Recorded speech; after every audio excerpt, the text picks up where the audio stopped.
seconds while you dream.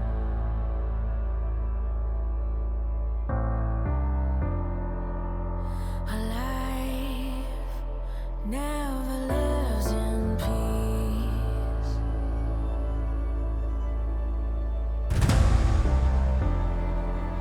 As you stand upon the edge, woven by a single thread, and fate may fall down upon you, while the devil is knocking right at your door.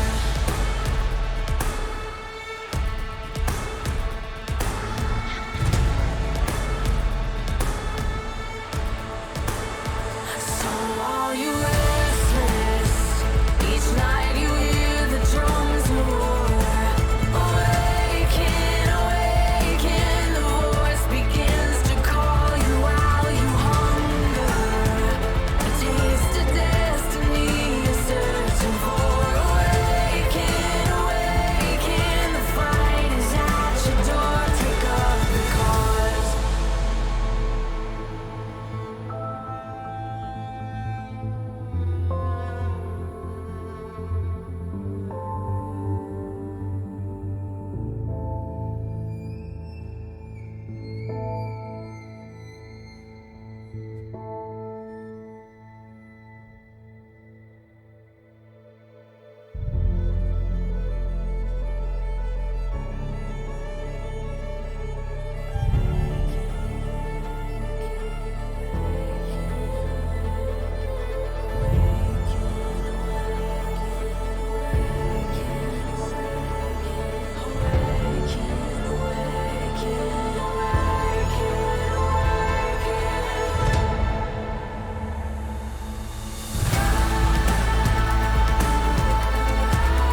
As you stand upon the edge, hanging in the balance, and flame may fall down upon you, while the devil is knocking. So while you restless, each night you hear the drums of war. Awaken, awaken, the voice begins to call you while you hunger. A taste of destiny you're searching for. Awaken, awaken, awaken.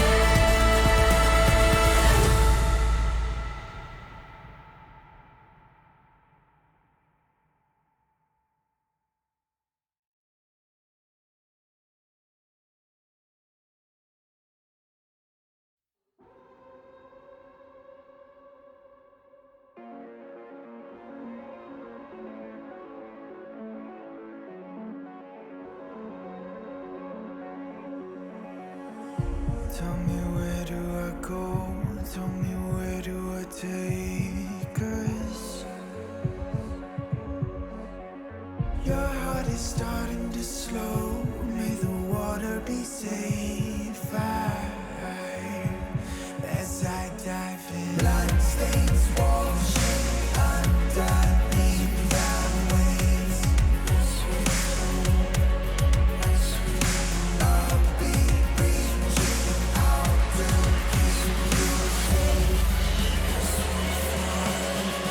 As we fall, I can't hold on much longer.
good morning, good afternoon, good evening, everyone, and welcome to VCS English. We are on the final week of regular season, and we've got a big day coming up. A very, very big day, because first off, we've got our two top teams in the league currently, Team Secret and GAM, facing off. And if Team Secret can win this series, they will be locking themselves in as the first seed heading into playoffs. And then we've got our second series of the day, Saigon Buffalo against Team Wales, in what is an all-important battle for Team Wales in a final bid to chase the final playoff spot. I'm Lucky Cyril, and I am delighted to be joined by Quincy heading into our first series of the day. When you say it, it's very important day, maybe the most important day of the week, even considering how it will really conclude with these teams. I mean, it is GAM potentially locking first place if they win, or I'm more to say Secret locking first place if they win today, because GAM still would need to play another game and of course then fulfill their fantasy of finishing the split again in the first place, as I did last time where they went like with a 14-0 record. This split, however, the cards could kind of look like mixed differently, as Team Secret is right now looking in first place, but gotta say, we cannot underestimate or cannot discredit what GAM really has going for them since B has joined. They played the first few weeks with Elio, as we know, and since B is in, it looks like a whole different beast, and they have, I think, only lost one series since then, or not even this single series. And with B, I mean, they just look very, very good, and already bet Team Secret in the first matchup where they played against each other. So Team Secret also on their own have something to prove today.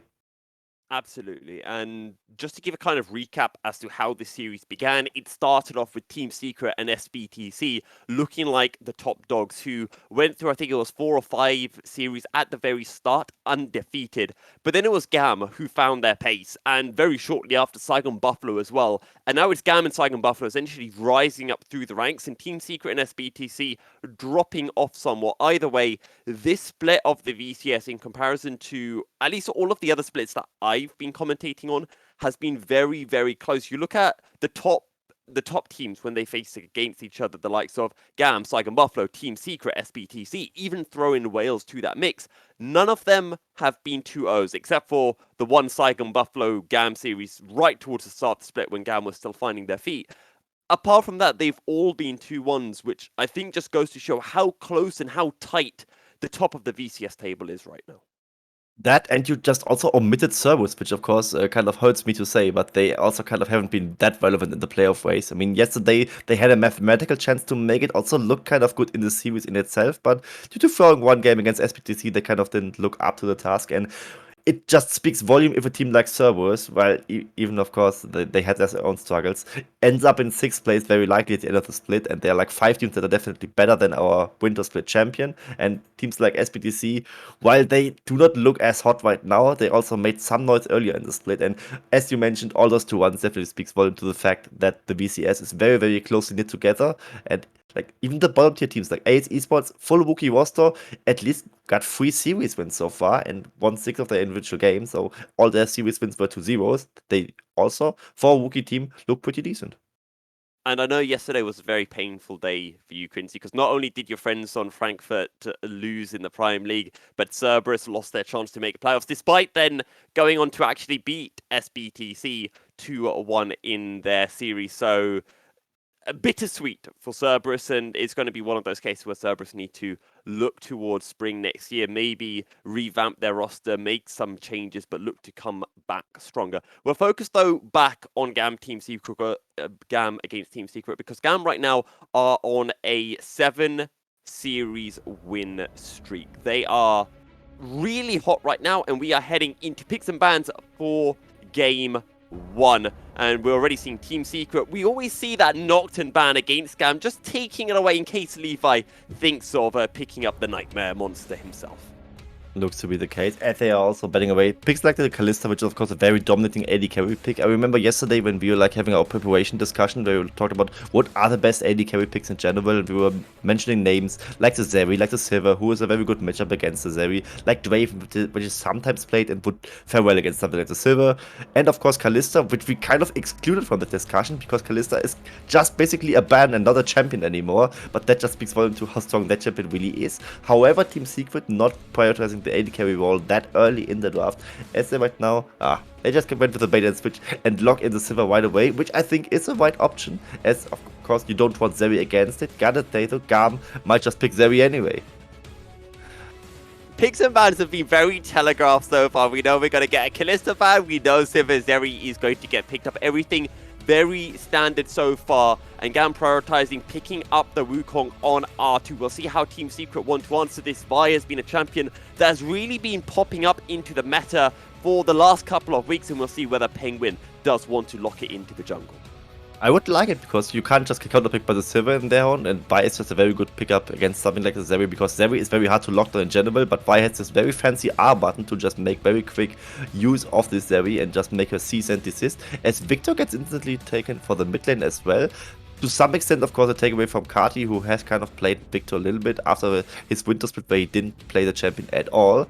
And GAM answers with the Morgana for the side of B. B, we know, of course, he's very ready to play any kind of enchanter. Morgana kind of fallen out of favor, but as a specific counterpick against the Vi, it definitely makes sense. What I'm kind of sad about is that Artifact didn't go towards his Talia, because that champion, in my opinion, very, very strong, maybe the strongest mid laner on the patch, and Artifact plays a great Talia. Sad not to see it, but maybe we'll see it on the side of Kati, as his pick hasn't been shown yet. And Artifact have been looking like the MVP of the split so far. I want to touch on this Morgana pick a little bit more, because do you think there is a world where the Morgana gets flexed to the jungler, then maybe you push Levi's Wukong into the top lane for Ki, or maybe you even play the Morgana in the mid lane for Kati? I mean, we have seen one Morgana jungle game, and I think it was Genius Esports against Saigon Buffalo, and it was a very quick game, so to say. The quickest of the whole split, so to say. You remember it very distinctively, I gotta say, as I think Morgana jungle isn't really a thing that you should play here. In the mid lane, maybe it's even more likely, as you could just put Kati on the utility role, which is a role he kind of was sometimes hesitant to do so in spring, which we heavily criticized him for, but in this summer split, he definitely stepped up in every regard, and ironically then could, of course, work well with the supportive role. And Team Secret agrees so far, as they also, by the way, mid lane champions like the Vex, which is still, of course, something that you are starting to see more and more. As this Alistar gets locked in, yeah, GAM maybe actually goes for the mid lane Morgana. But the question is, where do they want to put the Morgana? Is it for Kati? I still am holding on to this idea that maybe it goes into the jungle. You brought up the fact that we've seen Morgana jungler earlier in the VCS. I think we've seen Morgana jungle in a few of the other Worlds qualifying regions. I can't remember where exactly I saw it, but I think I have seen one. However, Team Secret, they've got to pick for their top lane, they've got to pick for the support. They're going to be locking in the Gwen for hero, and this is a big thing I want to bring up, because right now it's looking like Kiaya has this counter pick in the top lane, and we think back to the last time Team Secret faced against GAM, and that was Kiaya stepping up and controlling the show. Controlling the show is kind of an understatement, I would almost say, as we made Hero 2 look like Hero 7, and yeah. Despite the Irelia against Gnar matchup, he didn't really look good on the side, and Hero definitely has something to prove against Kiai to really show him who's boss, as his Gwen is locked in. Gotta say though, a potential Jax pick is still available for the side of Kiai. They bend away the Renekton, so they are at least taking into account that this is a potential pick, but GAM doesn't really think too hard about it. Hankai doesn't either, as they lock in the Jax very quickly as a counter pick against the Gwen, and that is kind of an interesting matchup, as in the early game the Gwen can still play it, but the later it goes, the Jax can definitely take over and make the life in the side lane of the Gwen be an absolute nightmare. Absolutely. I want to talk a little bit about this mid lane matchup, and in specific, I want to talk about it from Kati's perspective, because at the start of this split, Quincy, we were very harsh on Kati, and I think that was even the case back in Spring Split. But Kati has got so much better over the course of this split, and sometimes we like to describe Kati as the playoff mid laner. He always shows up come playoffs. Well, right now for GAM, he's showing up a few weeks before playoffs. But we've seen Kati being very good on some of these more enabling mid laners, roaming mid laners, when we see him on the likes of the Galio or even the Galio or the Corki. He performs very well. Do you think this Morgana is going to be a champion that he can perform well on, considering this is his first Morgana game of the split? I mean, gotta say, right off the bat, Morgana isn't really the pinnacle of mechanical brilliance. You press W on the wave and then roam. Whoa. Qs are very hard to hit. Okay, I'll have you know that. Yeah, I'm just a little bit kidding. But Morgana not the easiest champion to play, but far from the hardest as well, is what I want to say. And the lane is not really an interactive thing. And of course, the team fights are like where it's really distinctive, where Kati really has to shine, hit those Qs, go for nice, maybe even flash ultimate plays, where he then goes for something like a stopwatch or the Zones later on to really pull the focus towards him and then force Team Secret in very uncomfortable situations.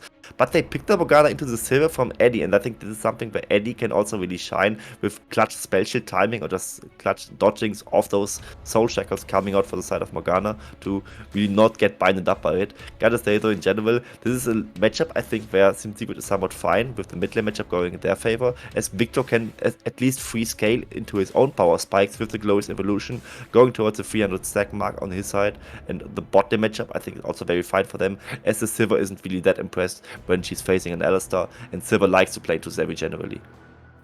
Well, we are on to the Rift for Game 1 of the series, Quincy. And when we were preparing for this series, one of the interesting things we saw when we were looking towards some of the statistics was Kati's champion pool. He has played 16 unique champions in Summer Split so far. This Morgana is the 17th. And the best part about this, Quincy, he has never played a competitive Morgana game in his career. So in what is probably GAM's biggest series of the split, Kati going for a completely new champion. That's what they are going for, and Morgana, of course, something that I just now addressed as something that's not really that hard to play, but Kati not really playing for himself so far this split, and that's something that we admire out of him, right? He's kind of putting his ego back and just letting his team shine, especially with B back in the lineup. The team looks different as we addressed earlier, and I want to see Kati really having a bit on the map overall, as this lane matchup isn't really something where he can do much against Artifact. And I really want to see him enabling maybe even Kiaya, as in the early game the Jax can still struggle against the Gwen, especially with Gwen having one additional combat summoner spell. We see her going for the Ignite as Kiaya on the Jax is going for the Flash. And if the Jax just gets a good head start and no really good matchup for the side of Hero, then I think that the Jax from Kiaya can just take over, just as in the first series they played against each other, where Hero definitely got demolished by Kiaya. When we talk about how this early game is probably going to progress and who we think is going to essentially dictate the pace of the early game, whenever GAM's playing, you have to look towards that support role, because B is incredible. He was hands down the best support back in Spring Split, almost MVP of the split. And ever since he has returned to GAM, GAM have looked like a brand new side in the VCS Summer Split. He's on Alistar. We can expect him to roam around the map, and now we're looking to Levi making his way into the bottom lane. It's a flash engage onto Xu Hao, and there is no way out for the Lulu. It will be first blood, and it will be claimed by Levi. Will be claimed by Levi as he's there for the first gank. Immediately, as the level 3 mark hits, he already goes on towards the bot lane, and Xu Hao not respecting it at all, doesn't even burn his flash, because once they all down there, he kind of accepted his fate, which is kind of kudos to him, as he isn't wasting a summoner spell. But this, of course, first blood for the side of GAM. And with this Wukong, he's a very strong jungler, but not really a powerful jungle cleaver. So you would expect him to gank early, and Team Secret not respecting that is, of course, something that doesn't play into their favor. And right now we already see it. The CS gap's kind of huge in the side style on the Zevi. With this wave being pushed in though, it will equalize to some extent, but here we see how it played out. Levi just immediately goes for the Warrior Trickster, goes over the wall. Flash but pulverized by the side of Alistar, the classic Alistar play, and this just now punishing this Lulu pick to some extent. The Sivir can of course spell shield any engage by the side of an Alistar, but the Lulu just can't. And I think Levi really caught Xu Hao and Eddie out there, because Levi went from his red buff to Raptors, and then he went straight down to the bottom side. He didn't take any of his bot side camps, so I think Xu Hao thought he had another 20 or so seconds before he'd expect to see Levi looking towards a gank in the bottom lane. I think that is true, but I think maybe the 2v2 they would die as well already, and they didn't really need Levi too much, and they just funneled the kill to him to really get him propelling. And Levi kind of having a somewhat silent split so far, but I gotta say, despite his silent split, where his laners were really stepping up, he's far from a bad jungler, right? And he's not really worse than any jungler I could say with a straight face in the VCS. So Levi, Style almost dying in the 2v2. Oh, Ignite! Oh, one more tick would have been enough. Style will survive, but he's in a very tricky situation, and he just disrespects the ricochets, Quincy. The ricochet and also the glitter lens coming out from picks, and this is just something That's uncharacteristic for Style. I don't know why he tried to stay on the turret with like 50 HP on this health bar, especially if you play against Sivir and Lulu. And even if he wouldn't play against Sivir and Lulu, I think that's just very disrespectful of him, because what is he really trying to get there? I think he just doesn't want to waste any XP as the wave is crashing into the turret and just didn't accept the fact that they are just going all in with this Flash Ignite from the Lulu. Shuho, a very alpha player, of course. And yeah, this is just a wave that should just gone to the side of B, but Style, very disrespectful. Here you see Shuho just help picks, Glitterlands, and the kill is there. 2v2, equalizing kill for the side of Team Secret, and yeah, they also want to be in the scoreboard, of course. They are looking to defend their first place. Was it B or Taki that we saw earlier in the split making that flash play in the mid lane and picking up what was effectively a solo kill onto someone? I think it was Taki, but it could also have been B. I remember it. I remember how the play really worked. It was even a Lulu flashing under turret in the mid lane, right? It sounds like something B would do because it was happening in the mid lane. We also know B kind of is a mid laner in the last few games.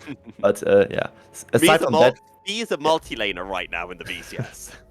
He is, as we just now saw, first wave claimed by the side of GAM. So despite the 2v2 shenanigans happening in their disadvantage, they still got the right timing to finish this first wave, which of course now on the 12.14 patch, the individual drakes mean a lot more. They are not just a stack to really get the stat going.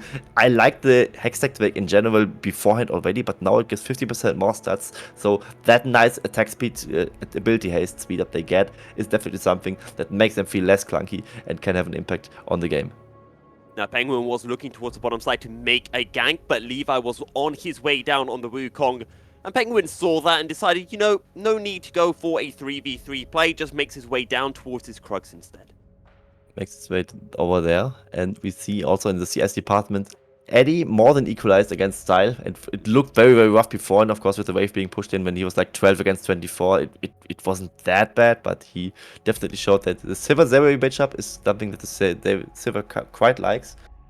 And on the side of Penguin, I want to address the item build a little bit, as he's going for the tank Vi. He just wants to be the old bot, basically, to really ruin Styles' day, and I love to see it, basically, because that's just why he was picking up the Vi. The damage Vi can be played, but it is very hard to navigate in teamfights, as it can just get kited out to some extent, and the other members can just blow up the Vi while she's ulting. Vi within the ult channel is unstoppable in theory, but you can still damage her, and you can just straight up kill her if you have the damage for it. Top laners both at a level 6, and maybe we could start to see some aggression in the top side. Rift Herald spawning in 30 seconds time, and that's going to be the objective. Both Penguin and Levi are going to be eyeing up, and right now Hero getting off this back, so maybe we'll be seeing Team Secret having more priority over the Herald. Hope so, as he's also DPing up onto this top lane to really be there at the right place at the right time. Maybe also, we will also see move from the bot lane from Team Secret if they show up this wave, as we just now see from them. And yeah, right now, Gwen's still very strong against the Jax. We saw this first trade that was very, very Jax favored already. That was already getting voted for the side of Hero. But he seemed to have recovered from that just fine. Is still in a point where he can do something against the Jax. And now we see bot in from Team Secret. They record, they just now walk towards the Rift Herald. We already see the pings. And yeah, this might just be a very clutch fight from either side. As the first Rift Herald is, of course, very important objective, which can net you these 2 guaranteed platings and just kill gold, basically, if you just happen to not do the Ego Rift Herald play where you just waste charge. In terms of standings right now, these are the 2 best teams in the VCS, and this might be the first fight we're going to be seeing between them in this series. Throwback to earlier on in this split when GAM faced Team Secret the last time. They won the opening game, and then they ended up losing Game 2 before bouncing back and slaughtering Team Secret in Game 3. But Team Secret right now, they're going to get priority in the top lane, push this wave towards Kiaya, and then make their way down to the Rift Herald. But B, Levi, and Style have already chunked the Herald down very, very low. Team Secret are going to be late to the play. Levi goes in, Dark Binding lands, and Hero is out of the fight instantly. The rest of Team Secret turns towards Kiaya, but Artifact shows up. There is a third on Kiaya, but it's not enough, and Artifact has been caught out, flashes over the wall, and Style does so much damage to Burst Fire. Enough to secure the kill, but look at the Chaos Storm. Eventually it runs out. Penguin on the run. Kiaya shows back up, and Eddie will fall as GAM pick up 3 kills for nothing. 3 for nothing at the Rift Herald on top, and what was Team Secret really thinking there, especially Artifact? He was kind of late to the play, which is kind of okay. I mean, the Morgana will just press W on the wave and get this mid lane priority, but then you just have to cut your losses, accept the fact that they will take the Rift Herald, and Artifact went in for the fight, but just with no follow-up from his team, basically, and it's just a Victor standing in the middle of nowhere with all these enemy members around him, and the team just looks out of sync. And I would like to congratulate GAM on playing well, but it's just Team Secret playing very, very poorly, in my opinion, with Hero getting called out first, and then Artifact right now almost killing Kiaya. Feels like he can fancy his chances, but he's all alone, just basically has to flash away instantly, and he just dies. Style gets the kill onto him. And now Eddie is also, yeah, he tried to chase the losing play to get like any kill off. He doesn't get a single one and also just dies like the poor man he is. And GAM, kind of with that play alone, getting it gifted to them. 2k gold ahead before the Rift Herald was even charged. And that's something that is very key to remember. The Rift Herald hasn't been used yet. That's just a 2k goal lead from the kills that GAM were able to secure. Team Secret too late to the play, and GAM come out number 1 in that particular play. Now the question becomes, where do GAM want to use that Rift Herald? And Quincy, where would you like to see GAM try to accelerate a lead? I think they should use it in the top lane, as Kiaya is right now the one you kind of need to bail out to some extent, as he could then propel this Jax Gwen matchup even further, as he's right now kind of even against the Gwen. Small CS lead, which is basically nothing, but this 1 kill gold he got from this fight definitely something that speaks in his favor. But if you just give more gold to the Jax, give less security to the Gwen, if her turret is all more low HP, you can make it even easier for the side of Kiaya. And the bot lane, while the Zeri gets kind of a rough beating in the early game by the Sivir, she will eventually outscale her to some extent, as Sivir of course scales pretty well as well, but Zeri can just have this unmatched potential when she hits her power spikes with the shield bow being in, can just dive into the backline basically using the lightning crash, and the bot lane kind of already holding strong despite this 2v2 shenanigans that didn't really go their way. And that's why I want to see the Rift Herald being used in the top lane, as Kiaya can make so much use of it. One thing that has been really surprising me so far in this game, Quincy, is the fact that we've not seen B roaming. He's been by Style's side pretty much the entire game, even when we saw him to the Rift Herald. That's because Style was there as well, and Levi deciding that he wants to drop the Rift Herald in the bottom lane. Penguin is on his way over, so GAM won't be able to dive under the tower, but they will be able to donate quite a few tower plates over onto Style. Will at least be the necessary 2 plates you always get, basically, as it was just a regular Rift Herald placement in the bot lane. I would have preferred the top lane, but the bot lane is also still very, very fine to get Zeri really rolling. It's kind of characteristically the same that Jax against Gwen is really doing, and Penguin being there very important actually, as otherwise Levi might have just gone for the dive with the wave and the Herald itself crashing in, as there would be a lot of ways to deny the turret aggro or anything like that, and Wukong very, very good to dive bot lanes away, as they are very, very squishy champions. You can spell shield 1 knocker, but the Cyclone is 2 casts, so it would be very hard for Eddie to really get out of trouble, so Penguin being there has been very, very important. And that's something else to mention, that Eddie's spell shield on this Sivir isn't the most useful, because you already just mentioned that Cyclone from Levi. Let's not also forget the Headbutt Pulverize. You can only stop one part of it, so you will get CC no matter what, which is why Alistair into Sivir is always a bit of an irksome matchup for the Sivir side. And not only that, you also have the trample, you have the counter-strike, of course, on the side of the Jax. So in the teamfight, while Jax likely won't even teamfight that much, as Kiaya can just go for the split push and just win the game in the side lane. If the game goes further as we expect it to be, with GAM being firmly in the lead, they don't really have any hard engage to fear on the side of Team Secret. Yes, of course, Penguin's Vi could just all in onto Style, but there's so much peel on the side, with Morgana being there, with the Alistair being there to also deny something from the Vi, and teamfights aren't that easy to play for the side of Team Secret in the 4-man squad. So right now, Team Secret really much in a rough position. I think their best bet might just be to catch Kiaya on the sideline eventually. Other than that, it will likely be GAM slowly and surely getting further ahead here, as they can control any Drake and just slowly but surely win the scaling game in the top lane and also in the Zeri game. Now, despite that Rift Herald that got dropped in the bottom lane by GAM, the goal lead is still only 2k, a little bit over. You're talking about 2.2k. But it's not as big as I thought it might be growing to. Penguin is looking towards his bottom side, and you brought up the idea of GAM scaling. Are things just looking very hopeless for Team Secret right now? How do they get back into this game? And is it playing around maybe some mid-game item power spikes? Could just be the case that they need to get Artifact into the game, as he's on the Victor, who, of course, with the Glorious Evolution passive, can just work with any takedown. So far, he hasn't gotten a single one as his botlane fight emerges. The lightning crash and Eddie is so low, and in the end the W picks up the kill. Penguin runs for his life, so does Juhao. A teleport to the bottom lane as well, but there are 4 members of GAM looking for the play. Style over the wall, looking towards Artifact, who drops down the gravity field as Team Secret continue to make their retreat, but GAM once again come out on top.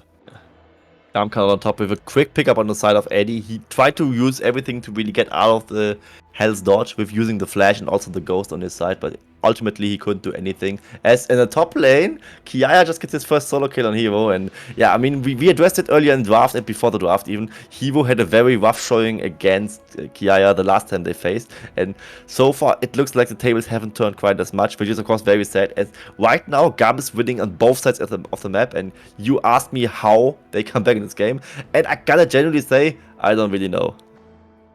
It's going to be very difficult for Team Secret. I know how they can come back into the series as winning Game 2 and Game 3, but this particular game will be a little bit more difficult. Team Secret, though, have found a window to be able to pick up an objective. The second Rift Herald has spawned, and they will be able to take this without it being contested by the side of GAM. That's also maybe GAM being a little bit sleepy that they didn't really bother with the second Herald as much. Gotta say, granted, there are no objective bounties yet on the table for the side of Team Secret. They will probably spawn later on as Team Secret tries to go for a play into Kiaya. Kiaya is just fending them off quite easily. Look at the damage Kiaya did onto Juhao. Karti's teleport will dissuade Team Secret from going any further, but they are looking towards this tower, and with the Rift Herald drop down as well, they might be able to claim a tower bounty gold as well. They will, but GAM on the other side has a different focus, which is the third Drake. It is an Infernal Drake, and would also already put GAM onto Soul Point for a potential Infernal Soul, as Liba just soloed that casually, with Secret overloading on the top side with 3 members being there. Lever had any time of the world to really finish it up. Of course, we know individual Drakes got a little bit tankier, but also worth more stats, so that's very, very worth for Levi to do. And GAM just basically took the gamble and accept the fact that they will give away one objective bounty to the side of Team Secret, and that little insurgence of gold, it's just something they don't really care about if they get to this soul point, as now constantly over these Drakes, Team Secret has to fight, but they probably don't want to fight, as GAM is so strong in those fights. And there's going to be another tower going the way of GAM as well. Now, obviously, you'll know this, Quincy, but some of our viewers won't. I'll hold that thought because you have a teleport in the top lane. You asked for pick onto Kiaya in the top lane, but in the end, Team Secret will say, look, we find a cow, maybe we'll try to have ourselves a nice juicy steak burger. In the end, the cow gets away, but Starl getting caught out by Eddie and Juhao, and it's a shutdown going the way of Juhao, and sadly, Eddie won't be able to take in any of that extra cash. And at insult to injury, right? There were 2 kills to 6 on the side of Team Secret, and both are on the Lulu, the shutdown even going the way of Shuhao. So yes, congratulations, you have a very fat Enchanter on your hands, while the other team had a very fat split pushing Jax on their hand. Congratulations, you kind of played yourself. As GAM picks up the tier 2 tower in the bot lane, and yeah, they tried to catch the side of Kiaya or the side of Style in that regard. They eventually got him, got the shutdown, but it's just for the Lulu. They couldn't even kill the cow, as we saw B also tried to be the sacrificial cow, but ultimately Team Secret rightfully didn't care about that too much and went for the right pick, but just got it onto the wrong member, and I think Eddie is very, very salty that he didn't get that gold influx, as he just now completed his Phantom Dance. However, he's also starting to get relevant in his team fights.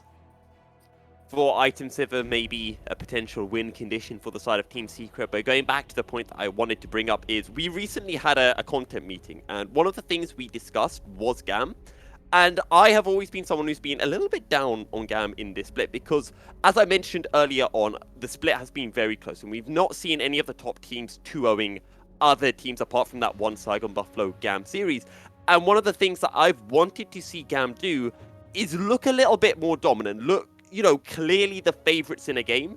And I think one question Rebel asked me is, how do you want to see GAM doing that?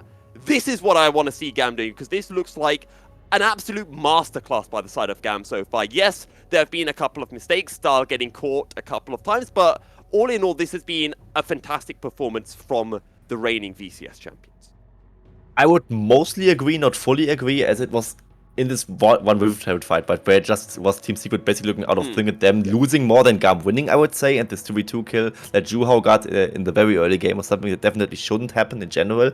But I gotta mostly agree, GAM looks very, very clean this game, and also very creative is what I really like, because this Morgana pickup so shortly before playoffs, pulling it out in the mid lane against the top team, and this other top team looking very clueless against it is definitely something that speaks in their favor, and might just force all the other playoff teams to really adapt towards GAM and have an answer ready for this Morgana, which will of course take some practice time away from them, or in the worst case even make them ban this Morgana out in the first or second rotation, which is something that of course Hankai likes very much. And I think that's one of the differences as well. You know, GAM, they've been creative with this Morgana mid lane pick, and what's it going to do? It might end up earning them a Morgana ban. Team Secret's creativity was picking Lee Sin in the bottom lane, which just earned a few laughs from everyone. A few laughs with everyone, and also a series win for Sunstang and Buffalo. You could even spin this further, right? I think this Lee Sin pickup might just cost them first place. Like, they would have otherwise, with a standard comp, maybe bet Saigon and Buffalo, then be one win more ahead of GAM, and then this likely loss that they are facing right now wouldn't matter that much in the bigger picture, as Team Secret plays another series later this week and is expected to win this one. So yeah, the Senna Sin combo from the side of Juhao and Eddie, maybe not their best idea. I also addressed this in our prep meeting, right? You can pick it, you can try it out, but why against Saigon Buffalo in the game 3? You could just pick it in like a game 2 against Genius Esports or ACE Esports if you lead 1-0. You don't need to experiment when like the most important games are on. Absolutely agree with that, and GAM were already hovering around the Baron Nash. They won one fight around the Rift Herald, and they want to take their second fight around the Baron and try to extend their goal lead even further, sitting at nearly 5k ahead of it, Team Secret. And right now, Secret can't do much. There are waves pushing in the top lane and towards the bottom lane. And GAM are just waiting for Team Secret to overextend, waiting for them to answer these waves, for them to have another angle attempting to pick up this Baron Nashor. And Team Secret's hand looks kind of forced, as they were just now dropping this wave in the top lane.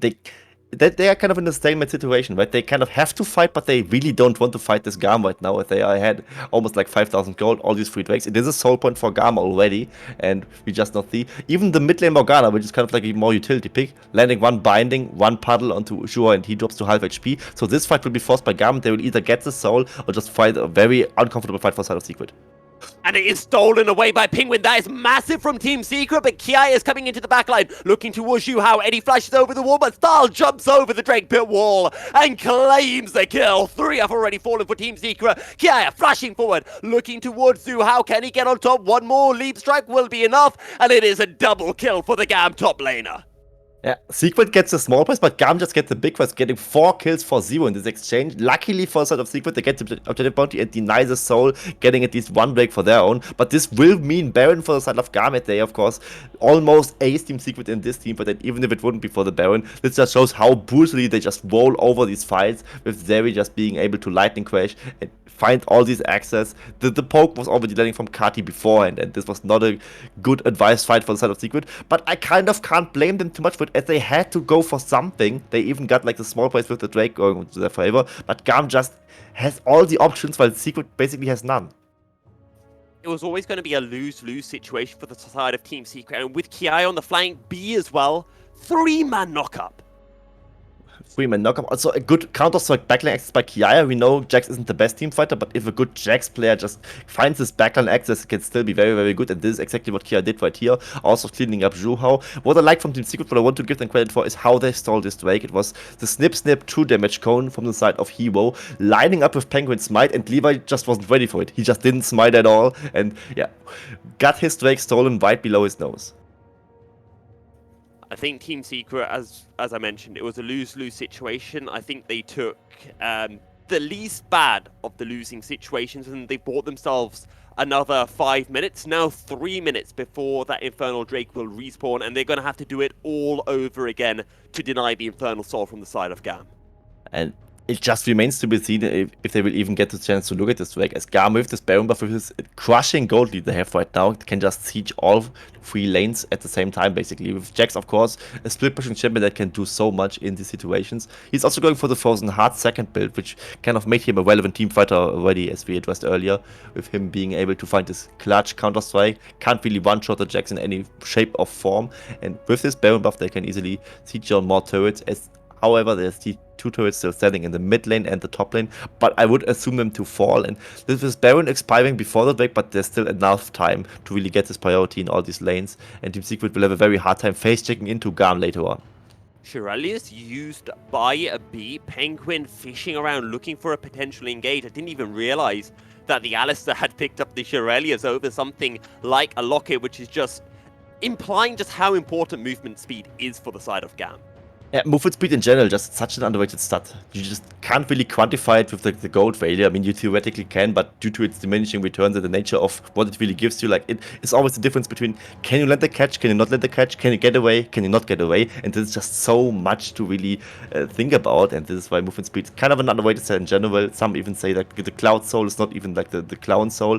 It's kind of one of the better souls statistically, even with having the highest win rate. They all are up in the 90%, of course, and yeah. Utility is in general underrated, and I like B going for the Chevaliers instead of a Locket, because, I mean, shields are nice to have, but landing these clutch engages all the time, forcing summoner spells out in Secret, is even more valuable.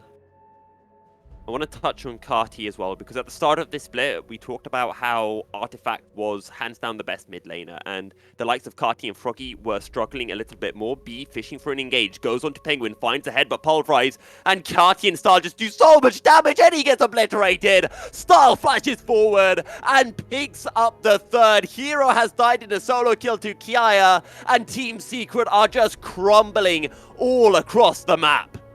It just takes one cow to really do it. Clutch engage landing from the side of B yet again. Gwen forced into a teamfight, gets blown up immediately. Penguin didn't even get the chance to really ult or flash or do anything. And this will be the last teamfight. There we're getting the last kill onto Artifact's Victor. And this might just be the game. This was arguably Team Secret's last chance to hold on to that first place spot in regular split. But GAM come in commanding fashion to take game 1 against Team Secret. They take game 1 against Team Secret, and in a commanding fashion. I always just have to give kudos to Hankai. I think he's always willing to zero when I'm casting. So he just wants to keep this tradition really going. Starting this first game off brilliantly on the side of GAM, and Team Secret really has some answers to do. They will switch over to the red side, as it will bounce between games all the time in the VCS. They definitely need to find some answers. And I just want to see how this Morgana pick will work out in the future for GAM, and if they will just pick it again, or if they just fancy their chances to some extent, just want to show something new for the side of the other playoffs teams to really get their minds really going, and like try to figure out if they can maybe get into their head and force them to adapt to something that they don't even plan to play that much. I think the simple breakdown right now is that GAM are looking untouchable completely. This would be their 8th straight series win if they are able to take game 2 or even a game 3 against Team Secret. And I think this game just boils down to GAM took a Rift Herald fight, GAM won the Rift Herald fight, and then Team Secret never got back into the game. And Team Secret just kind of lost that Rift Herald fight. I have to keep harping on it, and I hate to harp on it, but I have to, because it was just so blatant. It's a fair point. Yeah, Artifact fancying his chances, going in, then just Eddie dying solo as well. It's just like solo kill, like one by one they die, and I just expect better of Team Secret, because I know they can be better. Like, even when they weren't as clutch into the spring split, where they still had the same roster, they showed great signs of macro already, and this split kind of refined that style. And in this game in particular, I haven't seen much of that, if at all. What I will do is I'll end on one positive before we throw to a break, which is the fact that GAM are showing and have shown in this game that if you make one mistake against them, you will not be allowed back into that game. And that's what Team Secret need to work on for game 2. We're going to be throwing into a short break, and when we return, we'll be heading into picks and bans for game 2 of this series. Our match of the week between Team Secret and GAM. Stay tuned.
Welcome to the wild, no heroes and villains. Welcome to the war, we've only begun. So pick up your weapon and face it. There's blood on the ground, go and take it. You get one shot to make it out alive. So higher and higher you chase it. It's deep in your bones, go and take it. This is your moment, now is your time. So prove yourself and rise, rise. Make them remember you. Push through heaven. Rise, rise. They will remember you. Welcome to the climb up, reach for the summit. Visions brave, the one falls, steadily the end. So higher and higher you chase it. It's deep in your blood, go and take it. This is your moment. Take to the skies, go. Prove yourself and rise, rise. Make them remember you. Push through heaven.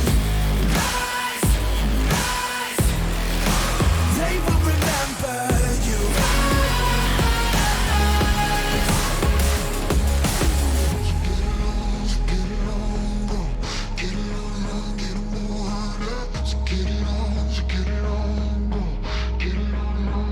It is you fight among the dead beneath the dirt. Or do you know yet? Or do you want it? And when the giants call to ask you what you're worth, do you know yet?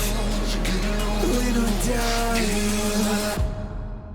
Prove yourself and rise, rise. Make them remember you. Push through heaven. Rise, rise. They will remember you. Prove yourself and rise, rise. Pick up your weapon and face it. It's deep in your blood, it's deep in your blood, go and take it. You can chase it.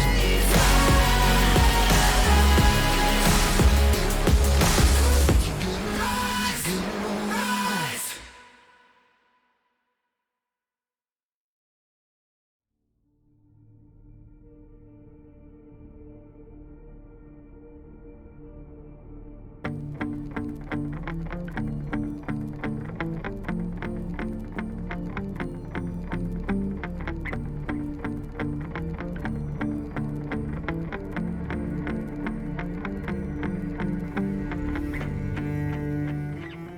Welcome back, everyone, to the VCS. GAM stomping Team Secret in Game 1, taking the win. But Quincy, let's not ignore the details of the game, and let's remember how this game unfolded, which was Team Secret making a mistake at the Rift Herald, GAM punishing them very effectively, and GAM taking control of the game from there.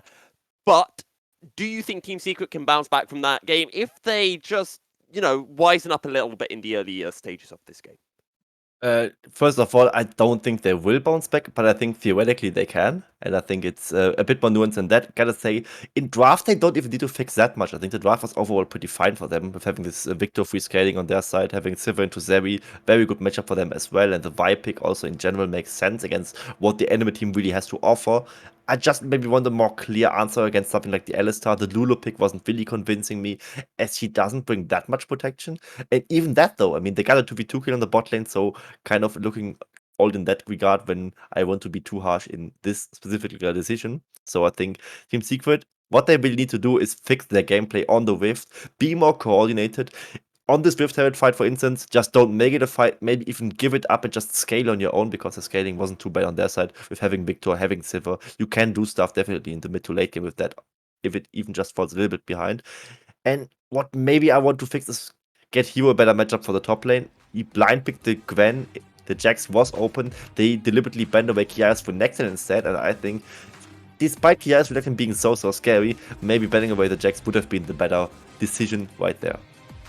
Well, heading into game 2 picks and bans, the one big difference, the one evident difference, is that Team Secret are banning away the Vi and the Wukong. They themselves picked up the Vi, and it was GAM and Levi that picked up the Wukong. And something that's kind of staring at me right now is the fact that the Kalista is still open. Oh yes, Kalista's open, and I think Style is someone who could play it. He could also answer it, I think, too, because Style, if I remember correctly, is one of those Draven players, and you can match the Kalista with a potential Draven pickup, and this would be a very spicy pickup for either side. And with those ADCs, Zeri is being taken out.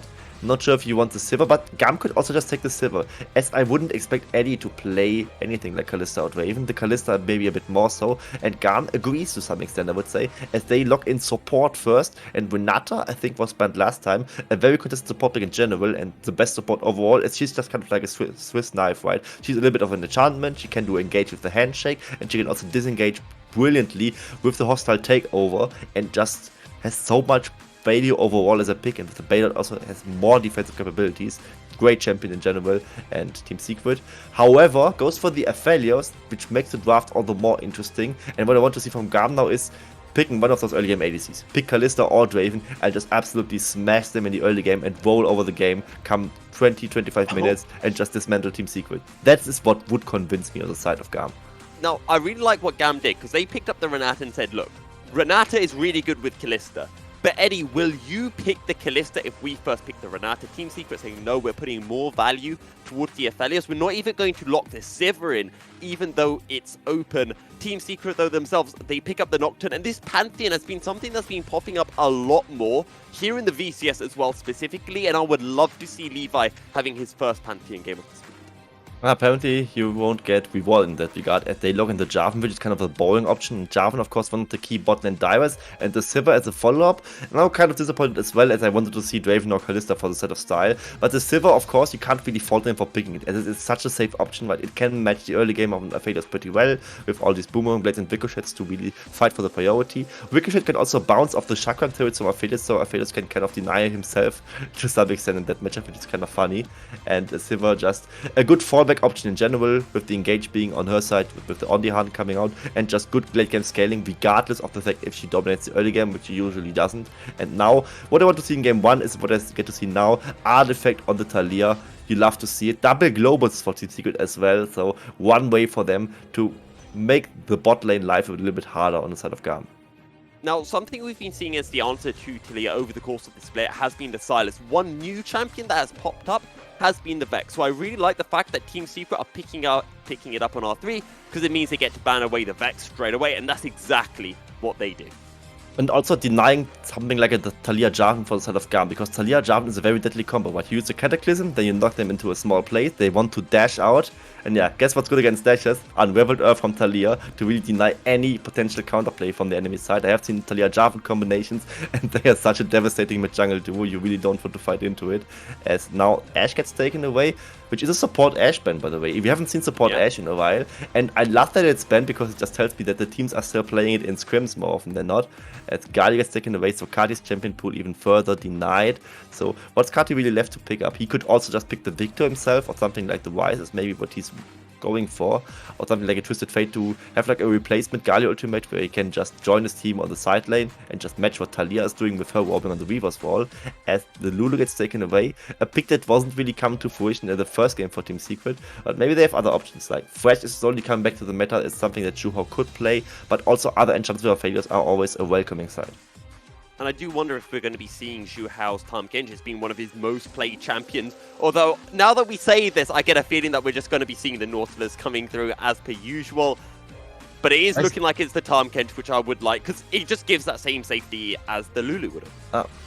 And Seraphine is still open. Kati could also play Seraphine to have like another enchanter, and GAM likes enchanters. But why is Seraphine open is what I would maybe say right now, as now we get to see what GAM is running out that draft. Because they had to ban the Vex in Galio, that's why.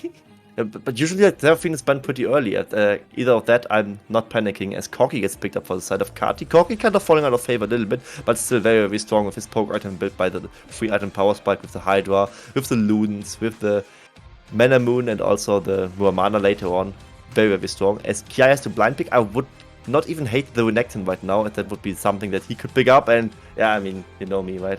I'm just that good at predicting stuff. Renekton blind pick at their weak side option and just play around Kati, play around style in this early game. Mostly style, of course, as Corki needs some time to ramp up. And I don't hate even this Renekton pick up by Kiaya because they have to blind pick anyway. And he's just so proficient on this Renekton champion that picking it is never really a wrong option. Gragas as a counter will be the answer for Hero, and Hero probably just playing Neutralizer against Kiaya, despite Kiaya not even being that much getting love from the side of Levi. And I wanted to say, this is a really important game for Hero because Kiaya has had the better of Hero all split long. He has absolutely dominated here in the previous series. And in game 1, it looked like things were going the same way again. So with Hero having that final pick, R5, the counter pick against Renekton, he's gone for this Gragas. He's decided that, I'm not going to try to hands check Kiaya by going for a counter pick. It's exactly as you said, going for this neutralizing pick. Do you think this is the right direction for Hero to be taking heading into this matchup? I think in general, yes, it won't just mean that he will just get to prove that he's better than Kiaya or anything. That will not be possible with that kind of champion he will pick up, but it is just something that can neutralize the Renekton to some extent and can work in these team fights very, very well later on, and also just some disruption to make it harder for the Sivir, because the Sivir can of course spell shield one spell from the enemy team, but you can bait it out with a barrel roll, then just throw the cask onto her, and if you be in the right direction, the Sivir is in a very, very awkward situation, so that's one way to really get onto her. And also just Gragas has so much CC, also with the body slam coming out. Flash body slams also not that easy to spell shield, you kind of have to anticipate on the side of style. So the Gragas option is something that I don't dislike at all. I think it's a very good fit for Hero this game. I'm seeing that both teams have compositions that are going to be very, very impactful around some of the objectives, especially when you're looking at Corki, who has that package available, and usually you keep the package for Drake fights or Herald fights if that's the case, and Renekton, a very strong champion in that early mid game, and I feel like GAM once again are going to be in a situation where they're looking to control the early objectives. Would you agree with that, Quincy? I would agree with that. I still kind of disappointed that they didn't pick Draven or Kalista, but I mean, why risk it when you don't have to risk it? Yeah, and that's why this is a completely understandable decision by them. I think that Tildo with the Sivir getting early priority not that hard. Jarvan also designed to dive away bot lanes, and Eddie and Juro need to be very careful, especially pre-6 when the Devour is not an option for them yet. Well, we head on to game 4, game 2 of this series. And Quincy, I've got a fun fact for you. Did you know that across the two teams, the 10 players, one of these players has not given away a first blood this split? Can you guess who that is? It's kind of illegal because we addressed it yesterday in the. No, don't tell. See, I was trying to do it, and you. I don't want to cheat on the viewers. But you could have given a wrong answer, like you gave a wrong answer yesterday. Okay, then I just recreate the whole conversation. I tried to guess Arti, but it is actually Artifact. And my second guess was Levi, because I was like, Levi's kind of silent the split. He also gave away some first blood, but Artifact actually never did. And if I remember correctly, last game he didn't as well, right? Yes. The first blood went to Zhuhao. Or it was picked up by Levi on Zhuhao. Yeah, we'll it was see whether Levi the to Zhuhao, the Zhuhao Zhuhao got 2v2 kill. Yeah, that was what it was. As we say that, Artifact maybe now the victim of first blood, but not quite. Not even having to flash, but he had to burn the ghost, so one small win for GAM already. And this isn't an unsealed spellbook on Artifact either. It's not like he runs through those spells. It's just plain and simply a summoner spell down. And Levi using that opportunity to pass straight into Penguin's jungle and take away his red buff in the process. Taking away the red buff, so Penguin can't really go for that. And does he have the information that the red buff is being gone, is what I'm really asking myself. It looks like it is the case, as he's going towards something like a vertical jungling path and trying to at least get something on the map, as he's going for the chickens, which he can of course steal from the side of Levi, as Levi is also stealing his chicken though, so Penguin not really getting the better of that in this current situation. What now? I just see that the bot lane 2v2 looks kind of failed for the side of Team Secret, but this is of course something that will be easier later on as Style gets to pick up some levels. He's also going for the Cull as well as Kati is, so they know they are in for a longer one this time, not really going for the early game stompings, as they are very happy to just scale next to the side of Team Secret with those Cull cash-ins later on, giving them a little bit of free gold. I have another fun fact for you, Quincy. And this time, this is one that I haven't actually told you before. So, for both teams, there is a player who has played their particular champion 5 times this split and are undefeated on that champion. Do you want to hazard a guess as to who those players are? I think Artifact Talia could be one of those, because Artifact tends to pick Talia and just win it, as Team Secret in general wins very many games, and I think he hasn't played it against GAM, so I think Artifact Talia would be one of those. Incorrect. Artifact has 7 games on Talia and has lost 2 of them. He has at least 4 or 5 wins, so I Yeah, get a little bit correct on that one. you can get like a quarter of a point for it. Fair enough. But it is actually Eddie Style on Silver? the Aphelios and Kati on the Corki. Okay.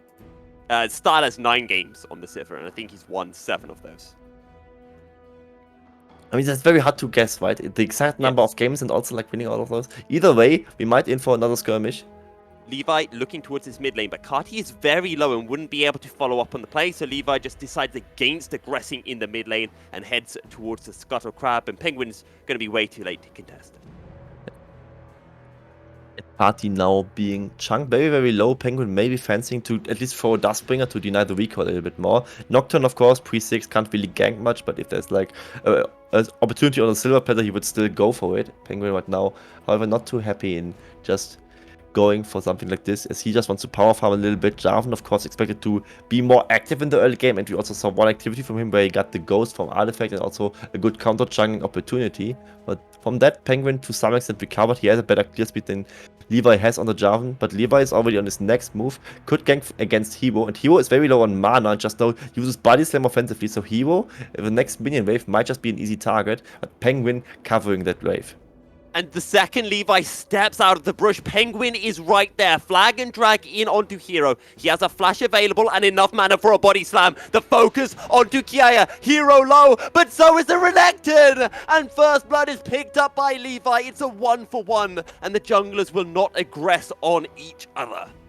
I love how Levi just sees Penguin there and it's like, I don't care, I just still go for this gank. We are just faster getting the first blood. And he was ultimately correct about that, getting this small inching of gold with getting the first blood bonus in killing Hero before Penguin kills Kiaya. And I think about that 1-for-1, he's kind of okay with, especially with the first blood going in their favor. You want to have some action early on this Jarvan, and here we see how they are playing it out. I think they could have just waited or just go for Penguin instead, but they go for this decision as, yeah, Kiaya not even blowing his flash. He blows it pretty late and still gets feeded by the Unspeakable Horror. Unspeakable Horror has a larger range than flash distance is covering, so this is very important for Penguin to not flash on his own, as he's not needing of that, and yeah. Just a few autos, one way or the other, could make it differently, but Levi was very, very confident and got rewarded with the first blood. So Jarvan, spiking in the early mid game, can make some use of that. Gotta say though, Penguin getting a kill also decent, as he wants to hit this level 6 power spike and be a threat, especially to Style and Kati. And that's something to remember. The level 6 for both junglers, but particularly so for Penguin. Super impactful having that paranoia available. Now, we do have another statistic that we would like to bring up for everyone, and that's the last time Team Secret beat GAM. No, it wasn't earlier this split. No, it wasn't in Spring Split. It wasn't in Winter Split last year. You have to go back over a year to Spring Split 2021. That was the last time Team Secret won a series over GAM, and actually, that was a 2-0 as well.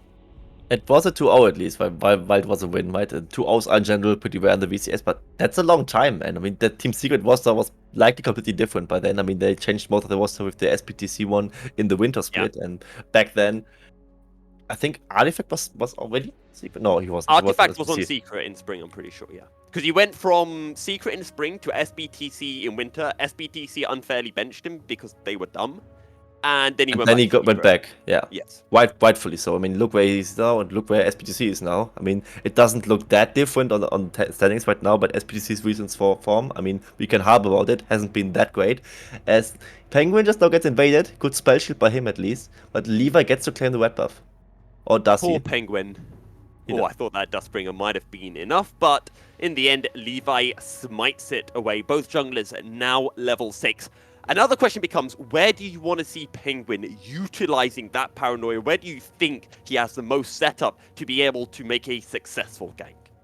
I think you can pair it up with Artifact quite well. Like one good Unraveled Earth Seismic Shove combination onto the Corki and just react before he goes for the Valkyrie defensively. And even if just Unspeakable Hover can of course just travel far enough to get the guaranteed land on it. As a bot lane right now, I mean you can of course do something with Time Kenshin's Abyssal Dive, but it's very telegraphed and the spell shield from Style should make it hard to play into it, as well as the Baited from Minata of course with a hostile takeover coming out later as she hits level 6.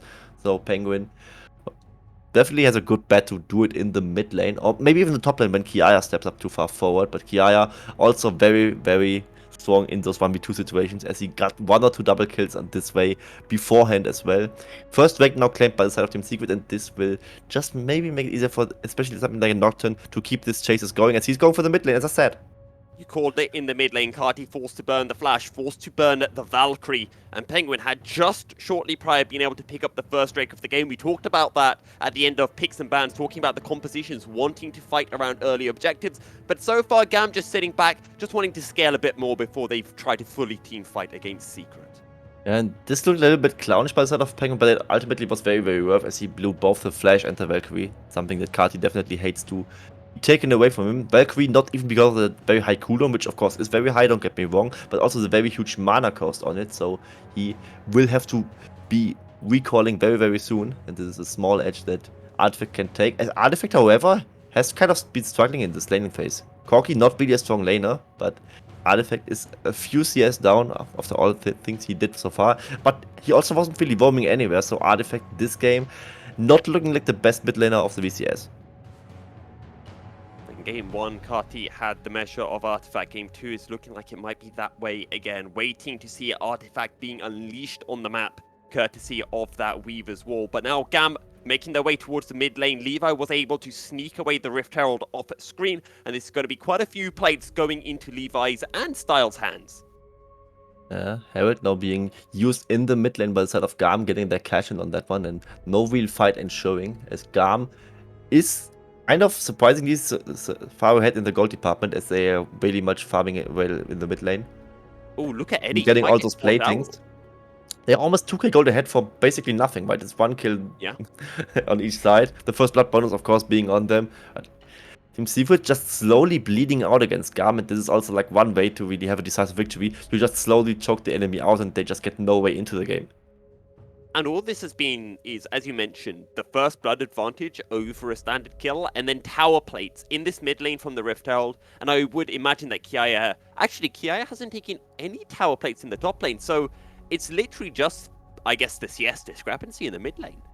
CS in the mid lane and the first blood bonus, and I think the plating different in the mid lane from the Herald just now. That's all adding up to it, it's, basically. What, 300 gold from 3 tower plates? 320 from 2, and 480 from 3, yeah, 480.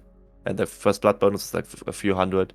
And the rest would just be the CS numbers. I think it still kind of doesn't really add up, but I don't know. Yeah, where is all this gold? Because we're talking about 10 CS, which is about 200 gold. So my mental math is saying we're talking about a maximum 1k gold lead, but there's an extra 700 gold from somewhere, and I'm not really sure where it's come from. Maybe Team Secret is just very nervous and missing so many cannons, and it just isn't really reflected in the gold, as we don't really see the numbers over the way. That's probably what it is. Team Secret haven't been able to land any cannons the entire game. GAM is just that good. Anyway, regardless of all those jokes, Penguin are very deep into the GAM jungle, and they might make a play on Carti, remember, has no flash. He is very catchable. Eddie is not far away. The paranoia is used, and the Time Kench is just going to swallow Penguin. Maybe too early. Flashes away from the Cataclysm as Eddie shows up to the play as well. But that's 2 flashes being burnt by the side of Team Secret, and GAM don't use any of their summoner spells. That's a very huge win for the side of GAM, actually. Team Secret blowing flashes and ultimates for that. Also Devour using defensively. They wanted to just get a quick kill and then back out, but with 4 members from GAM being ready for the play, that wasn't happening at all. At GAM just being there, being ready. Levi using the Cataclysm to really gobble them in, as Tamkench has to gobble away Penguin. And like this, it's just ultimates blown, flashes blown, and Team Secret lose a lot of their bite in this early mid game, where they definitely want to do more. Now, an opportunity for more to happen is going to be in this bottom side of the map. our second Drake of the game will be spawning. And you highlighted in the first game of the day as well, Quincy, just how more impactful Drakes are now that we are on patch 14 of Season 12. And Team Secret already getting some priority in the mid lane and trying to set up some vision in the bottom side river.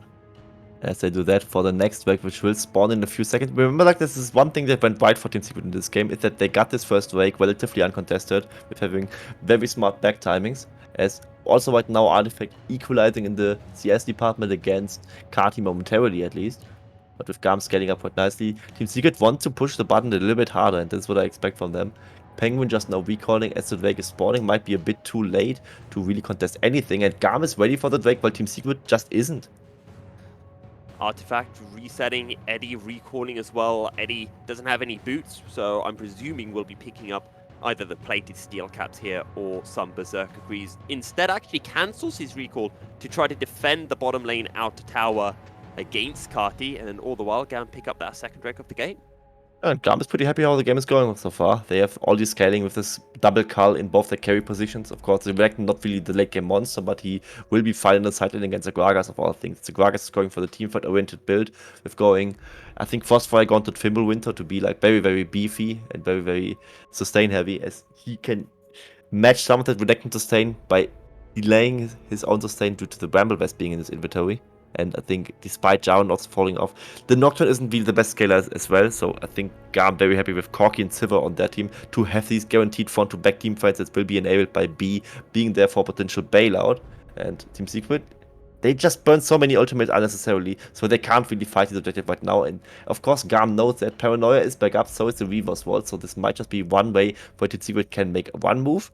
But GAM not really respecting them so far, and they kind of don't have to. They just get the second Herald, not as important as the first one is, of course, but if you manage to push one tier 1 turret very, very low, you can just use that charge to guarantee first blood turret gold, which is of course another swing in their favor. And GAM just right now scaling next to Team Secret and scaling better than them, definitely looking like a good game for them, and Team Secret currently just finds no answer. This reptile charge will be enough to break the mid lane outer tower, but that is a Cataclysm. 3-man Cataclysm. Zhuhao forced to be Eddie, but Zhuhao will just die. An Artifact is the next on the menu. Eddie gets a big Moonlight Vigil, but it is nowhere near enough. GAM pick up 3 kills. They pick up the mid lane outer tower, and they're going to pick up the mid lane inner as well. And they aren't even stopping. Penguin getting caught out by the flag, and Drag able to get on top of B, so pulls 1 kill back, and Levi almost falling to the tower damage, but it is still GAM who come out handedly on top. And Kiaya also in the top lane almost going for the solo kill, which would have been almost an ace for the side of GAM. And it's just so suffocating what they are doing to Team Secret right now. This looks more decided than their win against Teams Esports, and I hate to say that, as I still think very highly of what Team Secret can do overall. Right now, GAM just looking so firmly. Had 6,000 gold by now. They absolutely crashed the mid lane, which is like the backbone of a team, considering the map control they really have, and they want to do towards these Drakes and Herald and Baron fight that will happen later on. So GAM just now finding a beautiful Cataclysm engaged by the side of Levi, just flagging back to 2 members. The Devourer can only buy a little bit of time, as all the members from GAM can just fight front to back, easy peasy with Sivir and the Corki, and Team Secret not just not finding an answer, but also on this worst scaling comp just getting out team fought at the 50-minute mark. It's so devastating to see, and GAM just making a stand against them, looking like the best team in VCS right now, for sure. This isn't just a game. This isn't just a game for GAM to take first place in the regular season. This is a statement game from GAM. This is them saying, we are better than Team Secret, not just as a team, not just in terms of macro, but we are better than Team Secret individually in every single role. And again, I'm going to Kati because I flamed him towards the start of the split, saying about how he wasn't one of the best mid laners. But my god, this man has stepped up so incredibly well over the last few weeks, and now he's just absolutely brutally slapping up Artifact in the mid lane. It is disgusting to watch. Exactly, like he was winning lane on the Corki in general. Yeah. That's kind of a weird thing. And then he's just like playing some melee, and he's playing against the Talia, but the Talia can definitely make something in the early game. And we criticized Kati in the spring split, especially as Artifact and Foggy have been better mid laners than him there, as Kati was kind of the one going for flashy plays and just being not in the right place at the right time, just doing too much for his team, basically. As Kiaya might just get caught. Kiaya can buy a lot of time on this Renekton, but in the end, it's a kill going to Team Secret. And just like in Game 1, it is the support of Zhuhao who ends up picking up the gold. Oh, Hero, can you survive this? Explosive Cask will buy some time, as Kati is just lurking around on the Gorky, but is not needed, as GAM find a kill on the opposing side of the map. And it's just one of those games where Kiaya was getting like somewhat of the Divers treatment, where he's just kind of face-thinking everything for the enemy team. Yes, 3 people dive onto him. Yes, he dies, he's 0-2. But we also have seen like another game where he was like 0-4 or 0-5 on Gnar, and still having this incredible impact once he could just go for these fights anyway, and just getting the return solo kill. He would now, of course, Team Secret. The light at the end of the tunnel for them is that they get objective bounties, but they also used a TP as well to the bot lane to save it, and that was just Hero delaying some time for GAM to take this turret on their side, so even that play not that advantageous for Team Secret, if at all. And Kiaya is probably very happy about the situation still, as he is still very self-sufficient on the Renekton pick, and being 0-2, of course, doesn't look too good on him, but he's still very much in the game, and GAM very happy about how this game is working overall.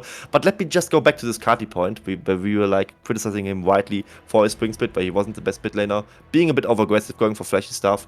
We rightfully criticized him back then, and he definitely stepped up, right? He's just one of the better, if not the best mid laner in this moment, as he's clapping Artifact on the Corki, and he's also willing to play stuff like the Galio, like the Ryze, like the Morgana mid lane in the first game against Team Secret, and this just makes him such a strong asset that we really were kind of missing in the last split. And Kati, this split, he kind of just shuts down all the criticism.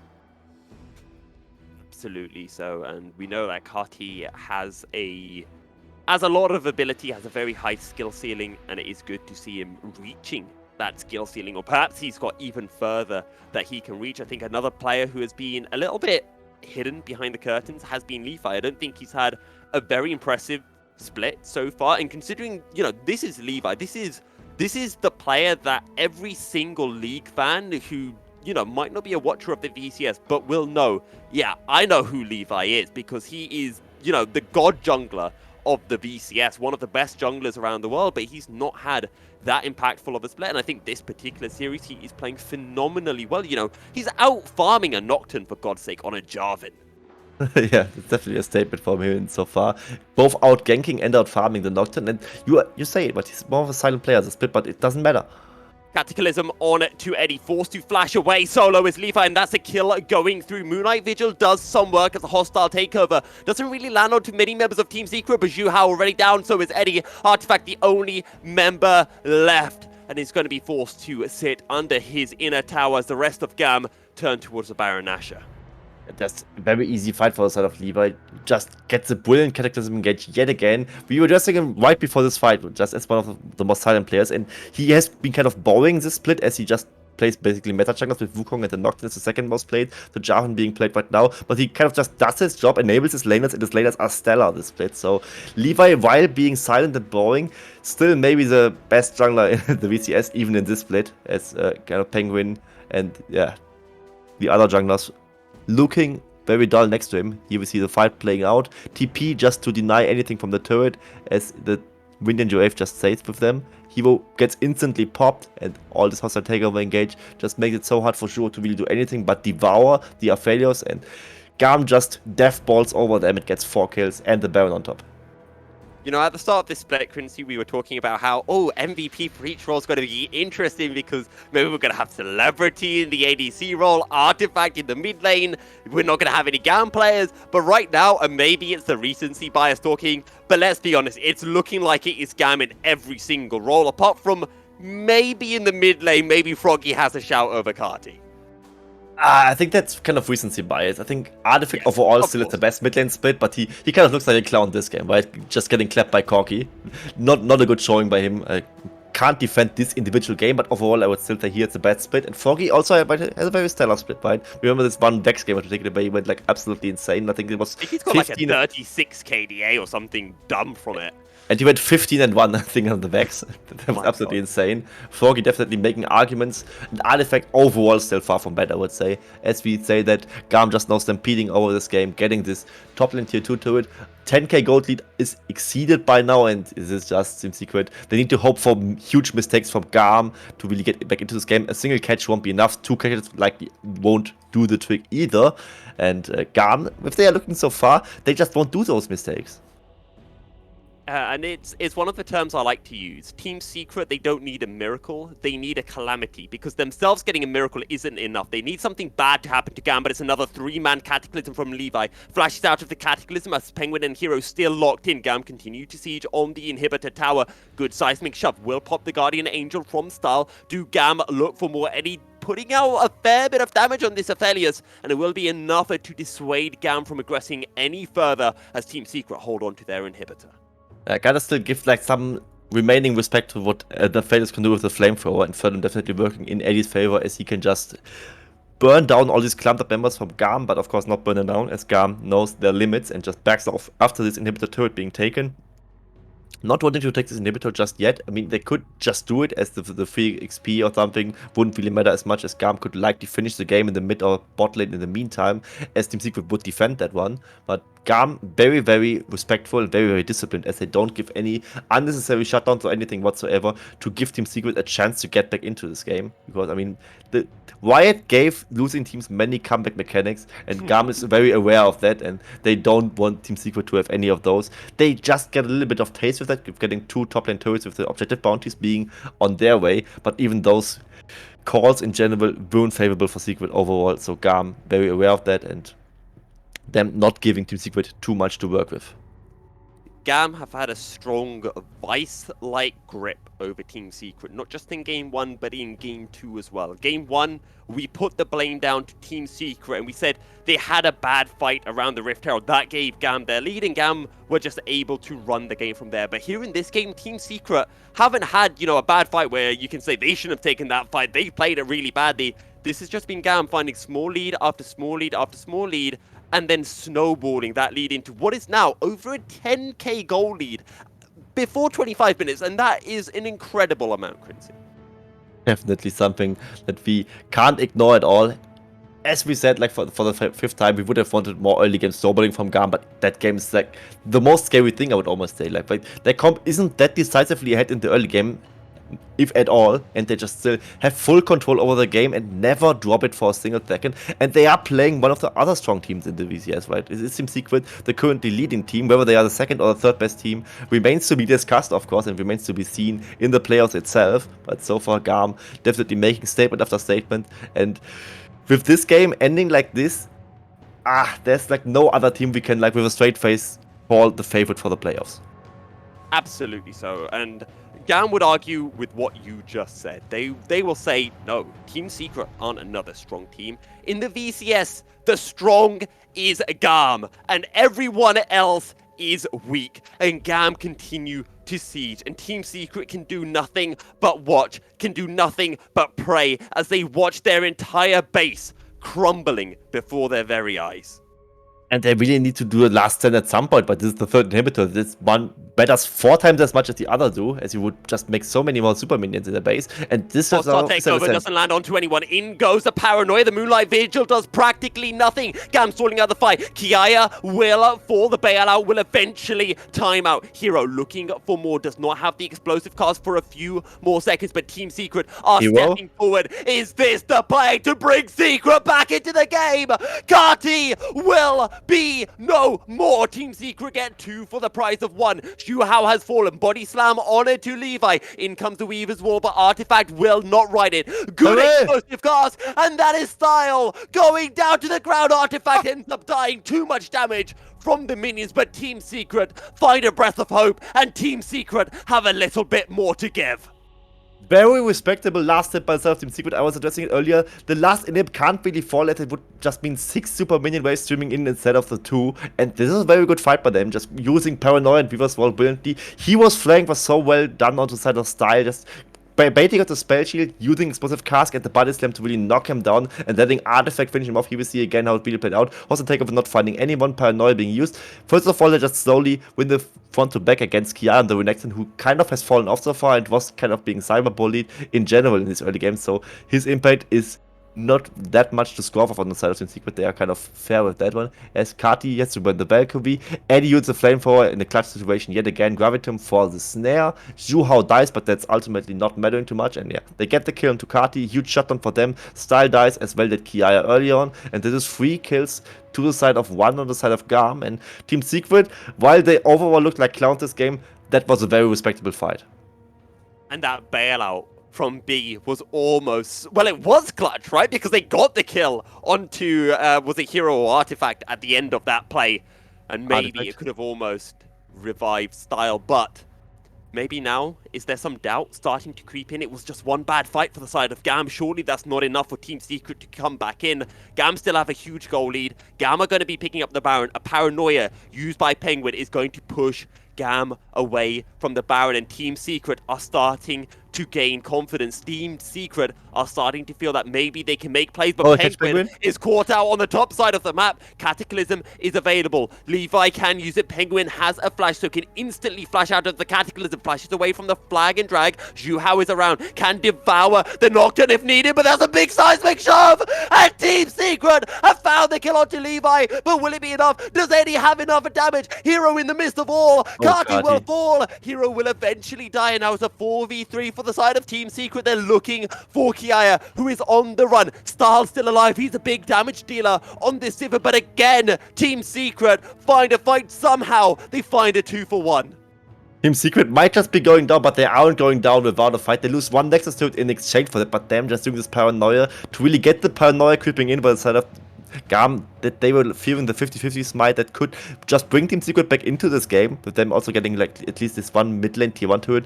Another objective bounty going their way, and this fight was just very, very disrespectfully played by the side of Carti, I would say, as he was without a flash using the Valkyrie offensively, but he was still able to get caught by Artifact and Eddie and just get burnt down. This fight not as easy to play for the side of GAM, as Team Secret now looking for this potential soul denial.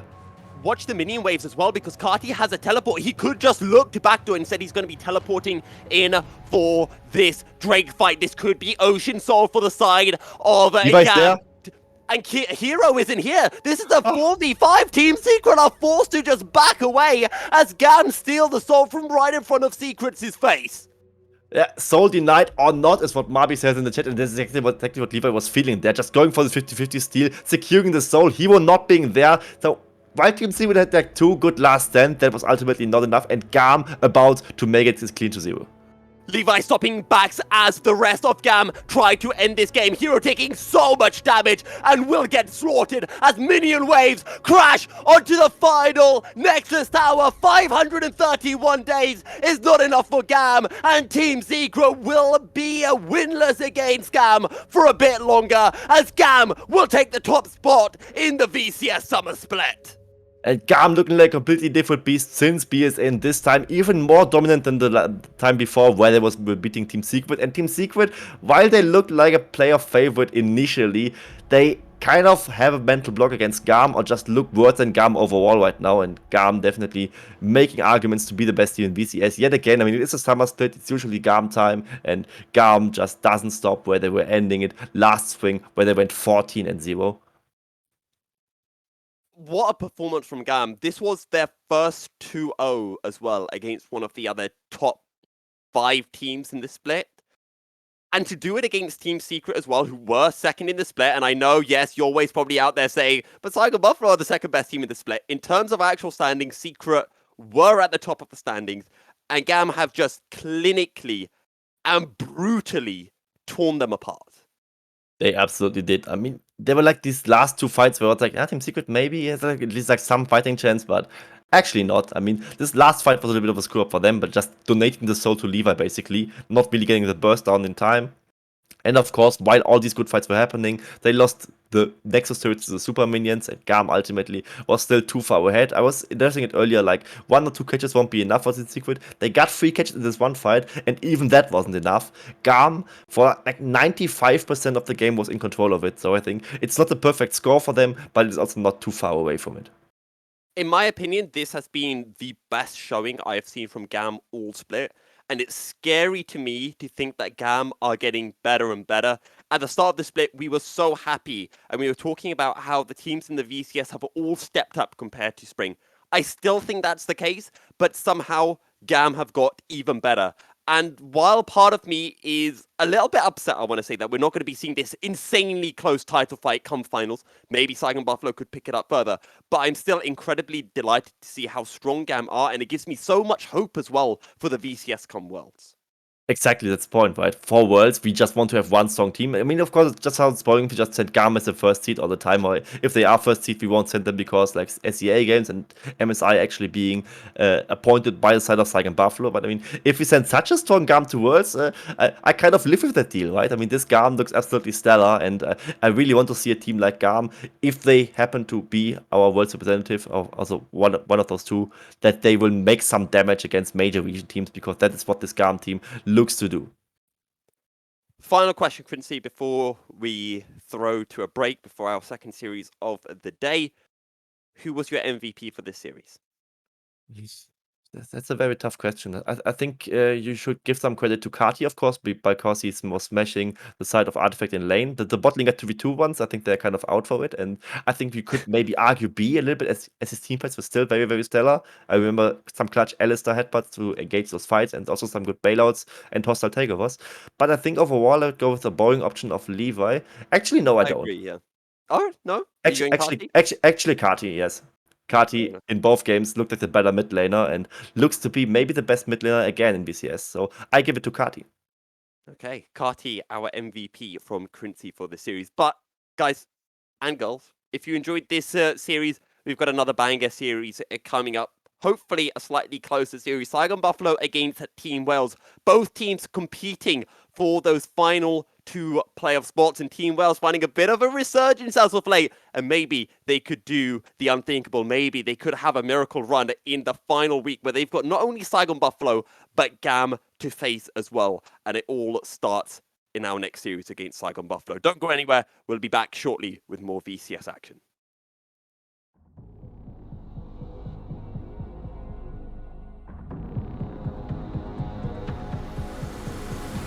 There's no time for redemption.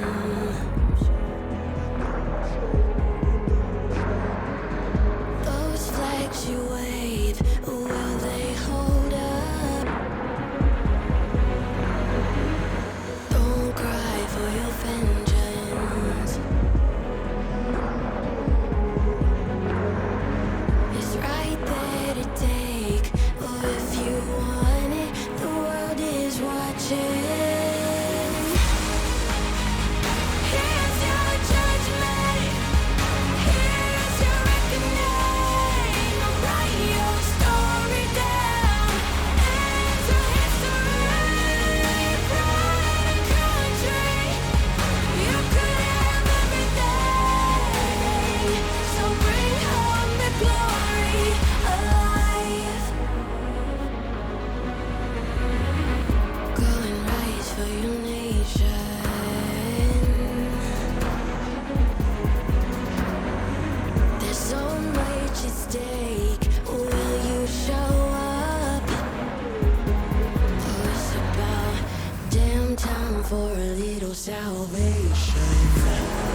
Hear the call for all the chosen ones. Far away, but all like one. Come together, we've just begun. Chant till Valhalla comes. Chanting till Valhalla comes.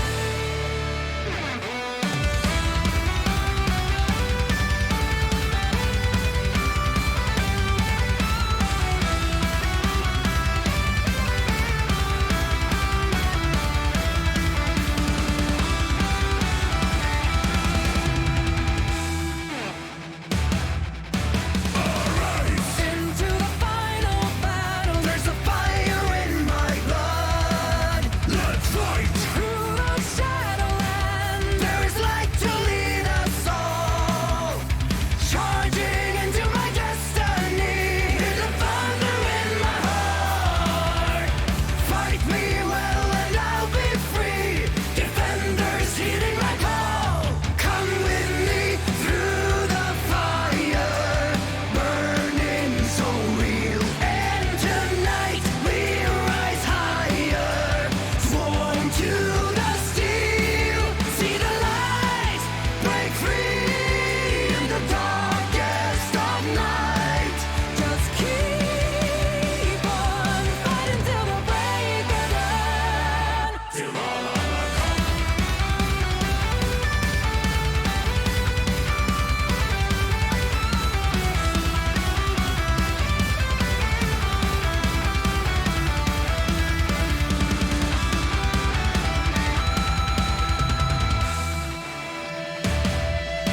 We strike. Out on the battlefield. There's a fire in your eyes. Ignite. Burning for your life. And the will that never dies. Charging into my destiny. Hear the thunder in my heart. Fight me well and I'll be free. Defenders heeding my call. Come with me through the fire. Burning so real. And tonight we rise higher. Sworn to the steel. The light breaks free in the darkest of night. Just keep on fighting till the break of dawn.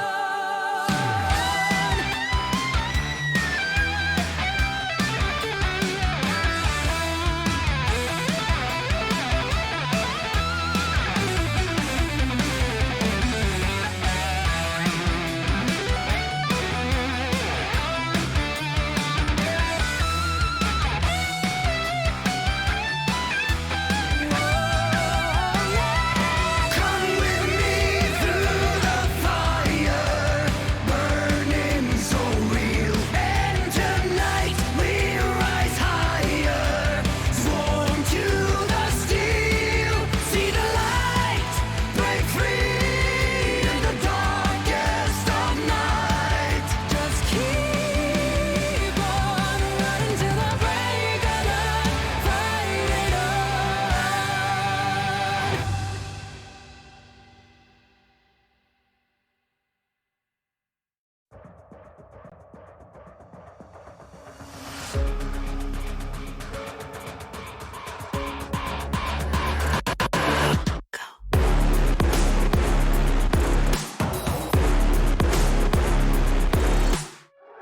We at the top again, now what? We lay the crown, but count us higher than a mountain.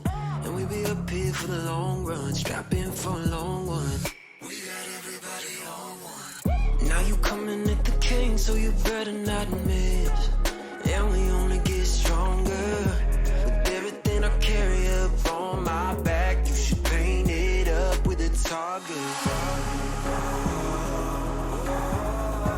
Why would you dare me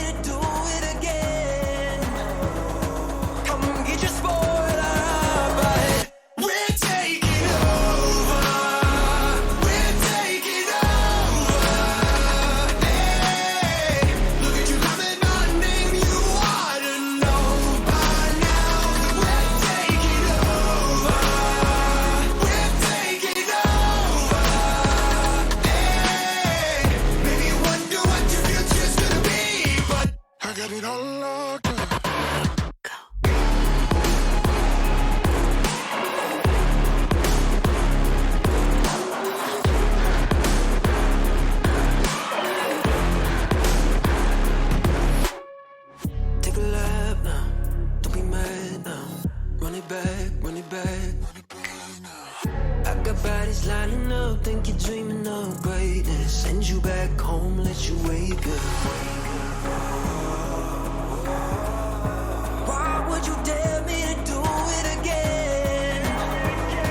Come and get your sport out the head. We're taking over. We're taking over. Hey, look at you calling my name. You ought to know by now that we're taking over. We're taking over. Hey, maybe you wonder what your future's gonna be, but I got it all locked up.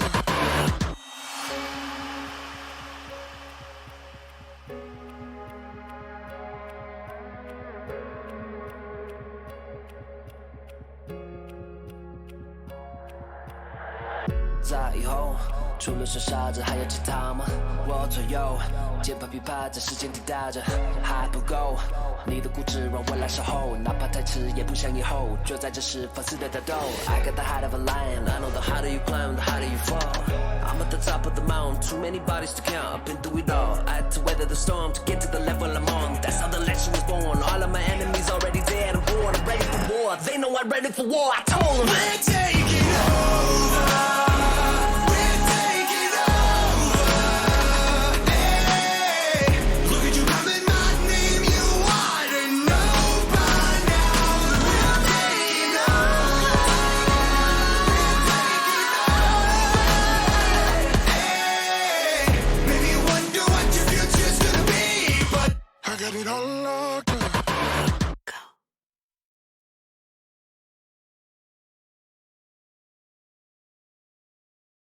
Awake to my voice and hear the call within. Embrace the fear inside. Surrender your mind to mine again.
welcome back to the VCS. There's been a little bit of a personnel change. I'm Mabinogi. I'm coming in replacing Milky in the play-by-play position, but we still have Quincy. Quincy, welcome. How are you? How are you feeling about the second game after a pretty one-sided first round?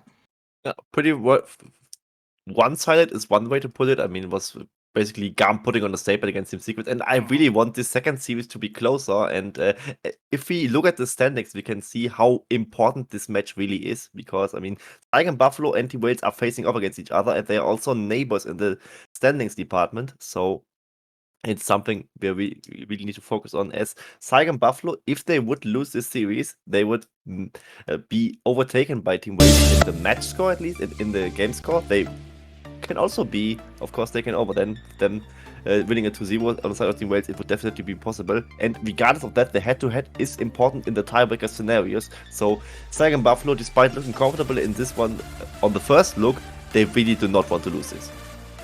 Yeah, Buffalo locking that one in would be pretty much... If they can take this one, they lock playoffs early. That's exactly what they want.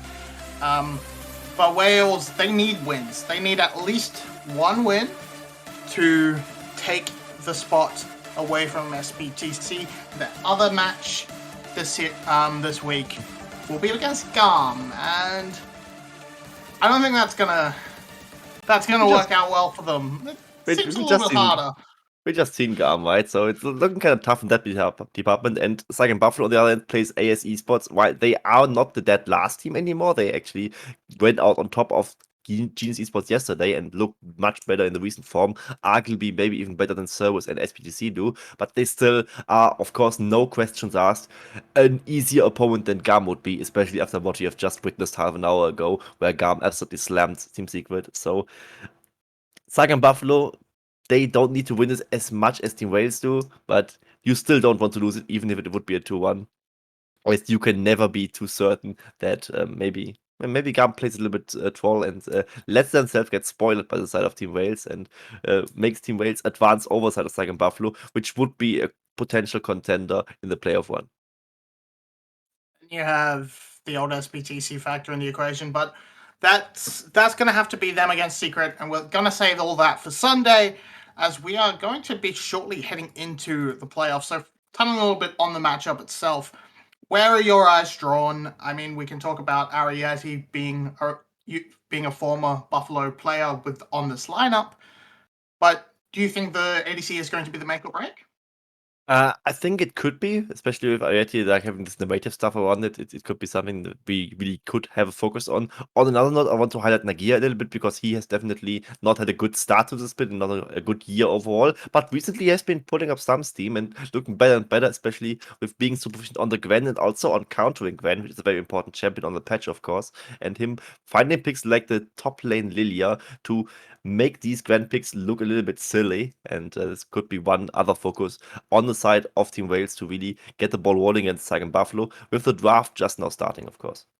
And straight away, with seeing that Seraphine taken off the board, Froggy absolutely has been a menace on that, much more standard on the side of SGB. Red side, of course, has a lot of the big AD carries to ban away, and Team Wales gets to be a little bit more targeted, hitting away the big champions for BJ and Froggy so far. Yeah, Pantheon also one topic that was kind of hovered last game, and we have seen it quite a while in VCS, and it's kind of rising back to priority with this recent buff that champion really received for the late game, where he is surprisingly still strong with all these passive armor penetration being in this kit, and this jungle clear being buffed with the Cosmic Combat Spear, dealing quite some damage over there. Also being played by Yanko, the honorary Vietnamese player in the LEC, so definitely a pick to look out for, as many AD carries are taken out, but what is not being taken out is something like the Draven and the other standard AD carries we sometimes see, like maybe even the Senna could still come back in this situation. And let's wait and see where Team Wales' focus is really lying, as Wukong, of course, is one of the key picks from Killer Queen next to his Lee Sin, which has a 100% win rate, but they go for the Wukong first, which is technically still a flex pick for them.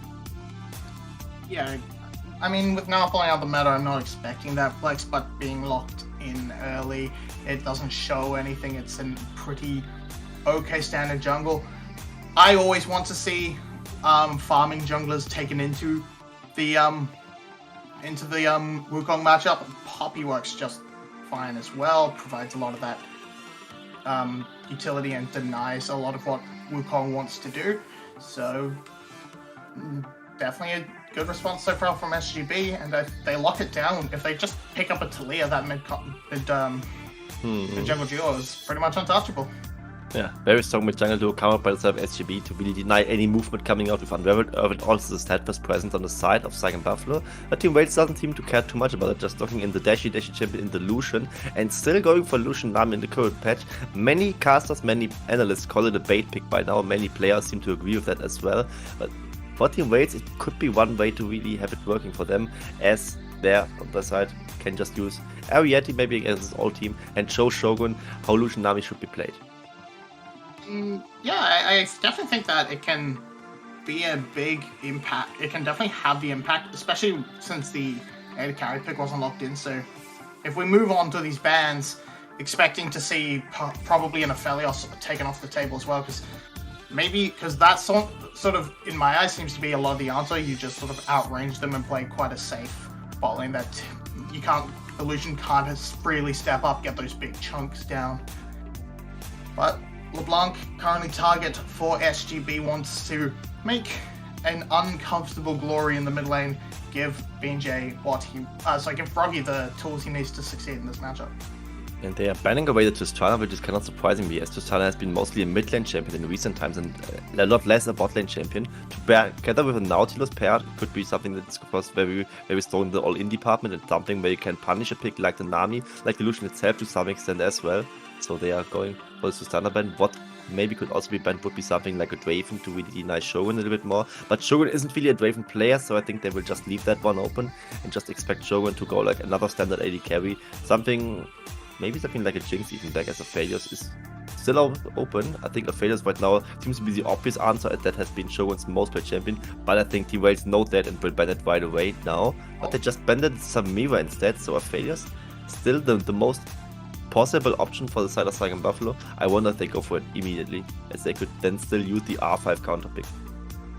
Wanting to remove the all-in potential of this bot lane, and I mean Draven just is a straight up better bot laner than Samira right now, and that just gets locked in, and so this is going to be a very interesting bot lane as Glory sort of gets pushed onto the Ahri. Gonna have a rough time against this mid jungle duo, and now we're up to where Nagia wants to run this last pick. Renekton, of course, everybody's favorite blind pick, so pretty basic stuff from Team Wales, looks like. Renekton plush. Yeah, and well, I just know that, right? It was Shogun hasn't played a single Draven game, but it would be the correct pick here. So I'm really looking forward to see what he can really do on this Draven pick. As it is very strong in all these. How do I really put it? I mean, it's just a good pick on paper here, but Shogun not really showing the proficiency earlier on with this pick kind of makes me doubtful of that. But if he is a good Draven, he can absolutely smash this bot lane. Lucian Nami is a lane that usually wants to go forward in the early game a lot, and it can struggle against Draven Nautilus very much, as Draven is just even stronger in these all-ins than maybe even Tristana or Samira would be. And this Ahri pickup for the side of Glory I don't quite like, as it can really struggle with using the Spirit Watch against the Unraveled Earth from the side of Talia, as Talia is such a good mobility denier, and Ahri's strong point is that mobility itself. I don't hate the Renekton at all here, because you just really have the identity as you really want to play towards the bottom of the map anyway, and you had to blind pick your top lane, similarly to what GAM just now did. But gotta say, Nagia is not Kiaya, so I'm also holding my horses whether his Renekton will be as strong as the one we just now saw. I'm sort of seeing a small thing on both of these teams, which could be a little bit of an issue as games progress, and that is damage. Saigon Buffalo, they're not going to be affected as hard because it's not as much of a tanky team they're up against, but they are heavily reliant on this Draven as the later the game goes. And Team Wales does not have a tank killer for a very beefy front line. They don't have much damage either, right? I mean, just Lucian Nami. I mean, if Renekton kind of falls off, then you just have also, regardless of that, Ahri is a sole magic damage dealer. Dominus doesn't count. Don't even try to argue in that department. And Lucian but it has scaling now.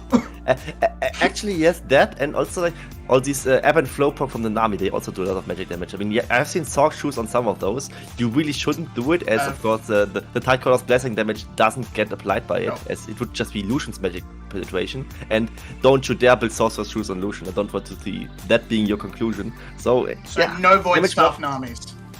No, just void stuff Lucian. Are you sure it's really popular?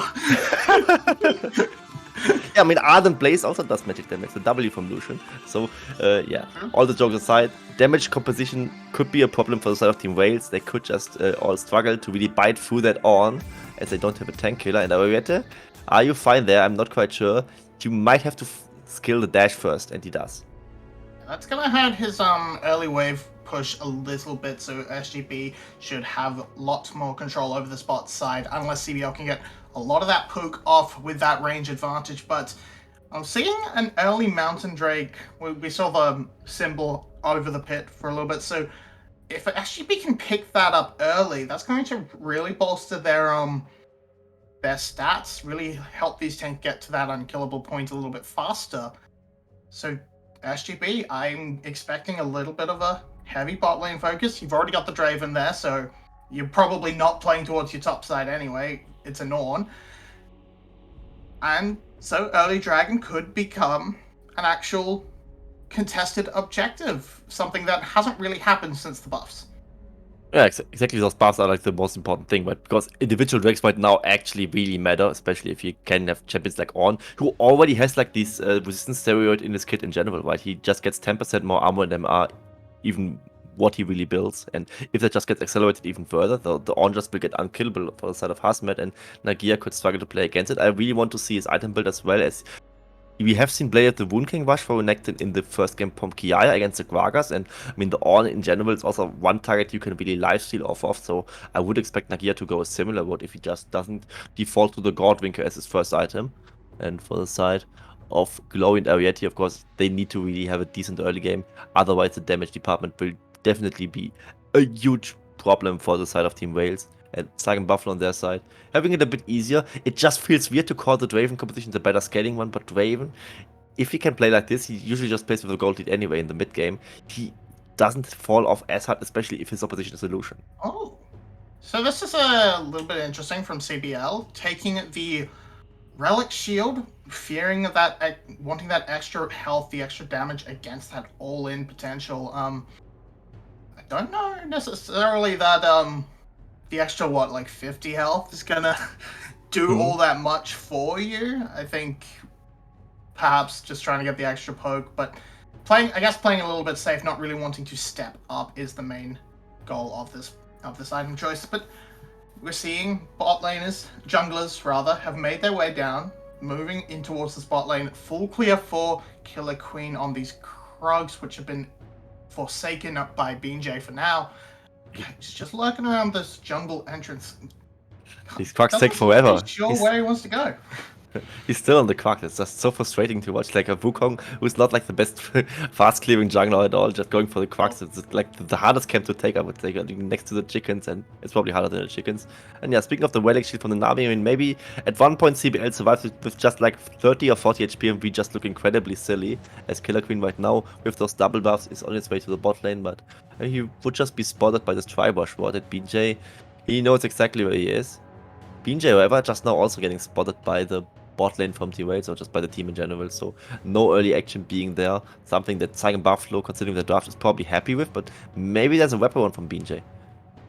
And now they see the recall has completed now, so now Team Wales feels a little bit more confident stepping up and trying to let this wave crash with the assistance of the Wukong and the Bush. SGB are aware that he was been in the area. Now this aggression, they're just gonna let him fall, let it crash, let it fall back, and it should be an early reset for this Lucian Nami. But overall, not a lot. Some small lane advantages coming out for the side of Team Wales, but still waiting for the junglers to get involved, for the junglers to get anything going. They have a little bit of setup in some of their lanes, but it's not the easiest to get a gank off right now.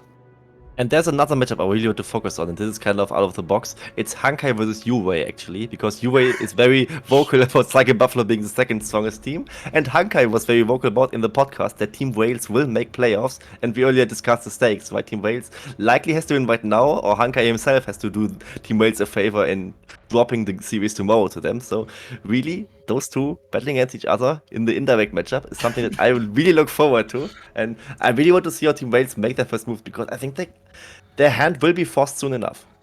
Well, if 1v1 results are any indication, it's probably not looking great for Team Wales. But overall, just maintaining the status quo of these pace. Junglers once again taking their path down towards the bot lane. Not sure what happened there. Glory apparently not getting stunned, and we missed something. Flash, staggering blow. There's a lot of damage on looks Ariete. like it's Oh, he not a didn't solid die. kill? He didn't die, that's why nobody really focused on that. Oh, he I just guess, not died off screen as they show the replay. Classic spectator. Classic. Yeah. He died to a gank Very- from BJ right now. And the summoner spell got forced due to the replaying stuff we had earlier. So this is the first small edge on the second Buffalo side.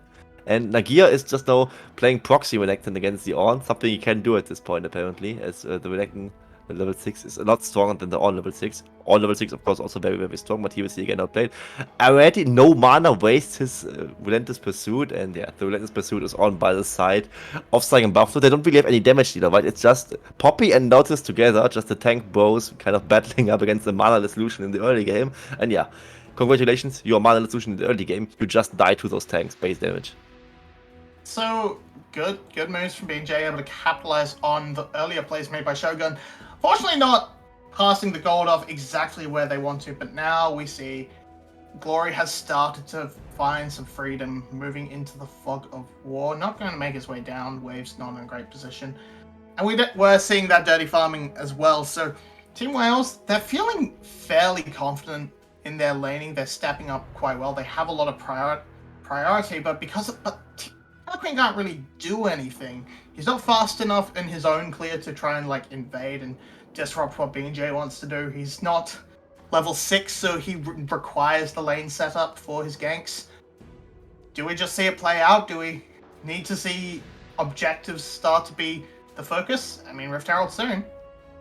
Will likely just be the level 6 power spike for someone like Killer Queen. Like, you really just want to have the CC setup being there, as the Lucian Nami doesn't quite offer as much. Aqua Prism not that easy to land. The Tidal Wave way too telegraph to use as a standalone. So the Cyclone from Killer Queen really needed to fight these fights, and with Rift Herald being soon on the table, that is one way to really break open the game a little bit. As of course also the second Drake has spawned by now. Or, well, I just say has spawned, it's his first Drake actually. It's still the Mountain Drake from earlier, and Taki takes a lot of free damage. Half of his HP were just gone, but he can still try the all-in. This is very aggressive. Hook is taken by CBL. Exhaust comes down in a good bubble, will send it away. Taki walks away on very low health, but all in all, just a couple trade of summoners. Exhaust for Ignite. But Shogun walks away, is completely untouched. Ariete is a little bit scuffed up, worse for wear. And while Killer Queen had to run away and look for some of that damage, actually Glory's going in for a kill. He's going to pick it up. There's no minefield. Has it locked down. And that pressure, that kill from the mid lane has actually caused a reset on the Rift Herald. So this gives Killer Queen an opportunity. And then off. And my thing is frozen. Okay, we're back.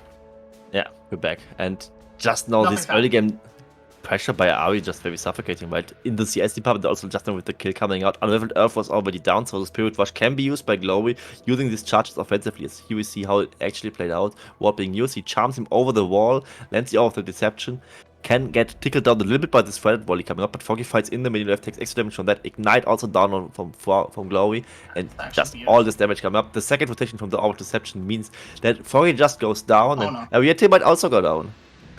Yeah, no hope, no chance, or no mana. Did not want to flash. Really was no point in using that.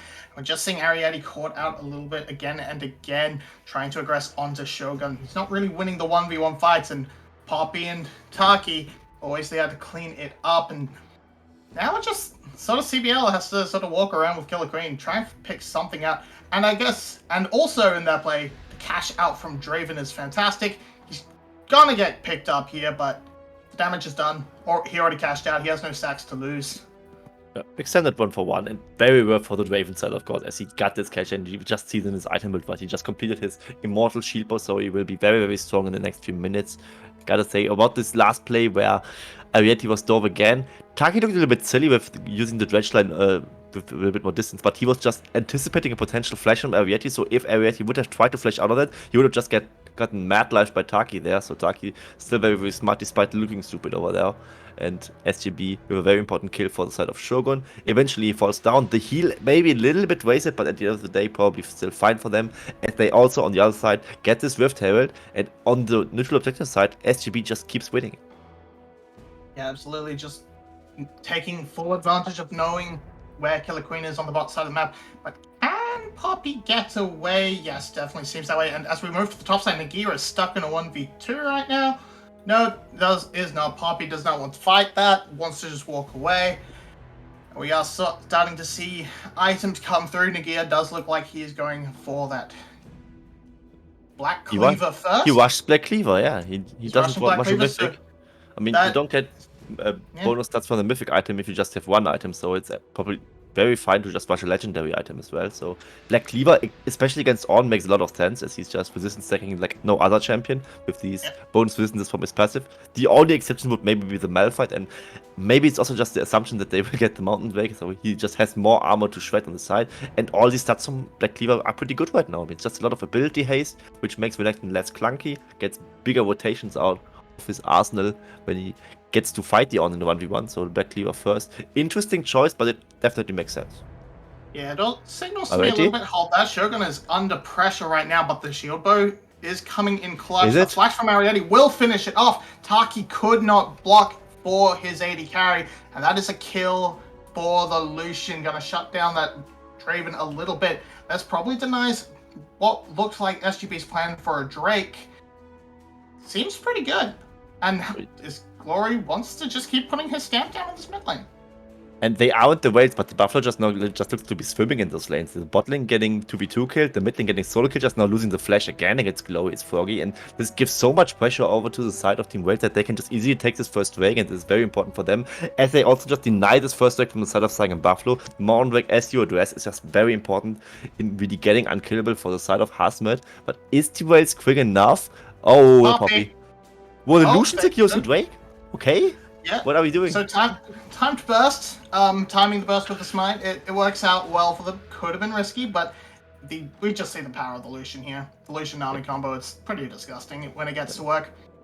Yeah, Culling just comes to work, flashing potential CC by the side of Nautilus, so Ariete has the damage ready against his former team, of course. He was getting benched for the favor of Shogun, and he was the academy player from Saga and Buffalo, so definitely something where emotions are to play. Major overstep by Froggy. Ariete is going to get caught up though in the CC chain, but Froggy is already so low. They just need a little bit more. Glory goes in, picks it up, and Taki will fall on the backside as well. The team fights are starting to come together, and now here is Nagia. Can he get onto it? Yes, he has that flash, and that is a quick 3-0 for the side of Team Wales, coming straight off the back, victory into victory. And you mentioned it, SGB just always saying the Wales just are ready to bite. Nagia with the not even teleport coming up, but just being there ready for the play, using the dominance to clear the distance. And Glory just keeps chasing on with the Spirit Rush, getting a few resets. Ariete beautifully kiting offensively into it and just not getting hit by the seismic shove. Here we see the play again in detail as the tidal wave is used to disengage Froggy, who went very deep with his tidal wave. The wave not in the turret yet, so there's no way that Shogun can just step up to it. He just has to be busy farming minions, while Froggy is already down, as well as his support is in Taki. Quick double kill for Glory, and with Nagia being there, it's 3-0 for the side of Wales. And SGB, I'm not sure if they look like the second best team of the league. Yeah, they're definitely not looking so hot in this game. Team Wales have usually had very strong game ones, come out the gate swinging a lot of the time. Now we're moving on, 6-2, 1000k gold, 1000k, 1k gold, 1000k. You're just that good, man. I'm telling you. Yep. Wales are millions ahead of them. Absolutely. Yeah. That's why they're so big. Yeah. FB Still gonna try and look for an angle to get back into this game. Top side still seems to be very much where BJ has a lot of control. Light is spending a lot of time up there. And I mean, this game is very much on a knife's edge. So I feel we're stuck with a little bit of where are we gonna go? We're seeing first items across the board for Wales. Do we want to see them be a bit more aggressive, push a little bit harder, or are they comfortable waiting? That's kind of interesting because the game looked very, very much in Saigon Buffalo's control with them just outscaling brutally with this. Discussing composition where the Orangers would get so tanky and the Lucian Nami not really finding any easy angles. But this just now, this overstep made it very interesting as now Team Wales 2k ahead, got the first wake, looked individually better in those lanes, especially with the way their champions are interacting with each other. And especially in those mid games where the VCS teams tend to go for fights they don't really have to go for. This is very, very dangerous for SGB to be in. And what I want to see from SGB is just not be disciplined, accept the fact that they are behind right now, that fights aren't going to be easy. Maybe give away the second Herald, the second Dragon, and just be a little bit cleaner. But this doesn't look like it. But he's just not tanky enough. He's going to potentially fall, but no. Gets to walk away. There's not enough backup to help him out. But now here comes Ornn, going to get the reset of that Call of the Forge got onto Glory. Now CBL trapped out, has to flash away. The size that comes through, and Glory is just trying to make it happen. Has to stopwatch, and now being chased back. Taki, the hook does connect, even though he's over the wall. Keck W, just Nautilus things, and nothing can be done. Nagia cannot teleport in. I mean, he could have teleported in, but he chose not to, and SGB, they bring it right back around. 3-4. Still going though. Wait, no, it's not over, yeah? Yeah, now Nagia's on top of Shogun. Don't think he can get out of this one. The stand aside is not going to be enough, and the Dominus will run him down. Now Hasmed should be safe under tower, but so 3 for 2 in the long play. It's not the end of the world, but it started. It could have been better. It could have been worse. Could have been way worse for SGB, so I really was thinking it was a very inside fight. Taki just barely survives Killer Queen, kind of over chasing into him. You either get the kill or just don't really go for it, so he just goes down to the side of Foggy, and this beautiful forge by the side of Hasmed, delaying so much time out of Glory, uses Spirit Wash defensively, as now Foggy is also in with the Weaver's Wall to deny CBL and Areti from really entering the fight. As just now, a very clutch bubble comes out for the side of CBL, and the fight looks winnable for Team Secret again, but Areti can just get chased down. Very much damage from the side of an Ornn, of course. Just now it gets worsened as Nagia is back in. Can, together with CBL, just punish the overstepping Shogun. I mean, this was very, very telegraphed. Shogun could have just walked out. He would have been fine. And here he loses his shield bar cooldown, which is also maybe important for the potential Drake fight that could come up later. And gives away a kill to Nagia. And Draven dying in general, very, very crucial as he loses elevation stacks. So he will not be cashing in greatly if he happens to get another kill. But regardless of that, SGB has the upper hand on the next Drake as Team Wales seem to be not so interested in it.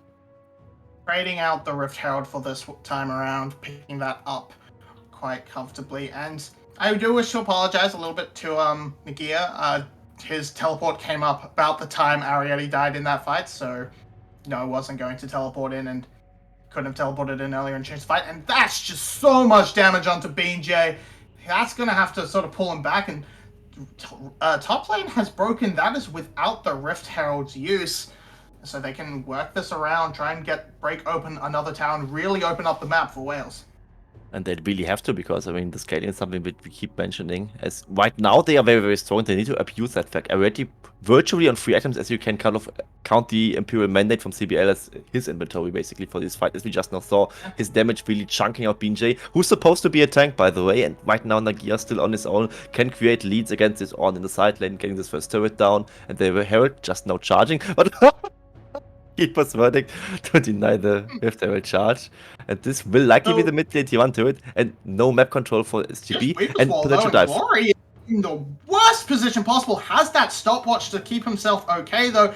Now Wukong in the backline, but the damage is done. Okay, no, the Rift Herald charge does not complete, but Froggy's going in for another one. Miss is that seismic shove, and the bubble is good to force out the Bellows Breath. And oh no, nobody dies, but it's mid lane tower 14 Wales. I think they're happy with that. I think SGB is happy that they didn't lose a single member. They were kind of close to really get kills on their own because that dive looked very, very rushed by Set of Waits. They could have just waited for Glory the got charge out a of little that bit without longer. having to flash. Yeah, and He Froggy shouldn't also have. uses flash seismic shoves to get absolutely no one. Also very, very interesting to see, but that can just happen if the enemy reacts correctly. Ariete also looking very, very slick on this Lucian army in this mid game. So that's the one thing that Second Buffalo definitely has to look out for. As mid and tier 1 turret was falling, so map control going over to Set of Wales, and I just want to see them really press harder. They are very, very strong right now. They also start to feel it themselves. And SGB, in these teamfights they are playing right now, they are dancing with death a little bit much. And now Baron has entered the Rift. Still a little bit early. We mentioned perhaps there's some damage issues for these teams, so not going to be really happy at attempting an early Baron, wanting to just rushing that down far too early for that. But it does mean Vision cannot lapse around the top side of the map for too long, and that means that we're going to have to play a much more spread out game, and Team Wales having full control of that top side with those 2 outer towers taken should have the upper hand of getting some good deep vision in there. But right now, vision control does belong pretty heavily to SGB. Looking at these entrances to the river. And they just now swap Nagia to the bot lane on the side of Team Wales, which was a very interesting reaction item, by the way. It's Black Cleaver Sunfire Cape, so it kind of wants to abuse Sunfire Cape being overpowered in general to be a tank item in the damage item simultaneously. Going for this 1v1 against Ornn, which he can of course win, get the shove in, and together with the wave and Killer Queen, he can just dive. Yeah, absolutely. Definitely gonna threaten him off. I don't know if they can lock down the kill. The Valley's Breath is fourth, but actually everybody's here. It's a party. 4 people bot lane. This tower will not fall. There's no way for them to quickly pick it up, and Ariete just has to book it. So they're trying to do the same to him, but he will be a lot more successful than the Ornn. So tower to kill for pretty much nothing. Just a few ultimates and even a flash from Tagi. Summoner split from Ariete are both down. This could be detrimental in the next fights. And Lucian, the main carry for the side of Team Wales, definitely. So him being without a flash, without exhaust, could be important in the next fight. So that's at least something gained by the side of SGB. But good dive played by the side of Team Wales. And I think Husband also, while he was on the losing end of the plate, played it quite well, using the Unstoppable to deny the Everforce cone from snaring him. He was forcing so many members and so many ultimates for the side of Team Wales. The tidal wave not really hitting anybody, and he was delaying quite some time over there. So Team Wales definitely spent some resources on that one. But overall, I think they're quite happy with it. 4k gold in the mid game is still something that is substantial, I would say. As right now, however, the Ornn starts crafting his items. Forge Grasp already in his own inventory, and he will continue to upgrade items as the levels progresses. It's of course the Ornn's dilemma, as we all know, right? He kind of wants to group because he's strong in fights, but he also wants to soak XP, so he wants to side lane. So he will always be very aware of his decisions and can't just make both at the same time. Interrupting the back, but that is culling blown very aggressively to just try and get a little bit of positioning onto this fight. This dragon is going to spawn soon. BJ has a nice wraparound. Seems to be completely unspotted, but it could lead to disaster if Wales engage onto the 4. Stopwatch. Design is ready. And Killer Queen! Huge wombo combo breaks out the Cyclone into the tidal wave, but the call of the Forge God will turn it back around. Taki survives for so damn long, and now BJ has arrived. They couldn't actually finish off the kills. Glory hits into that stopwatch, and he's going to walk away with 1. Can he pick up Froggy? No, he cannot. It's a triple kill for Ornn. And now CBL left alone. This Nami can't do anything. She will survive, but that should be pretty much the control of the dragon over to SGB. And I didn't know that Husband was playing Rumble and all at the same time, because those Bellows definitely did way too much damage. Actually killing Ariete from like 600 range was absolutely illegal to see. A triple kill for Husband on, kind of saving the fight for SGB, because it looked beautiful for the side of Team Wales to have this insane flash cyclone coming out from Killer Queen, Glory following up with his Everforce and his Spirit Watch himself. And it was just backline dive to backline dive, very, very risky to play, as we see the play again. Taki's stopwatch was being forced out of Earth below him, and now we see tidal wave, many members. The huge cycle comes out, but also the full on combo flies in, and this very beautiful seismic shove onto Unlevel Earth deals so much damage. Ariete dashed into the minefield twice. Oh no. Buddy. So that meant he couldn't commit the damage to finish off the fights, and that's you kind of need that Lucian to put in the work to capitalize on Killer Queen and CBL's glory. Speaking of glory, that is not a place you want to be. That is just Keeper's Verdict, very good. Keeps him locked in. Sorry, Sephir's presence as well. But now the follow-up, Call of the Forge God and Weaver's Wall. Ariadne has no chance to get out, and those two carries are dead, so that just should be Baron. You can't fight this in a 3v5. This should be Baron. Killer Queen also flashes from this engage earlier. He could just go for a Miracle Steal with the Warrior Trickster coming in and just maybe look for a good fight on their own, but it's 3v5. They shouldn't really be able to win it, but they still want to try, of course.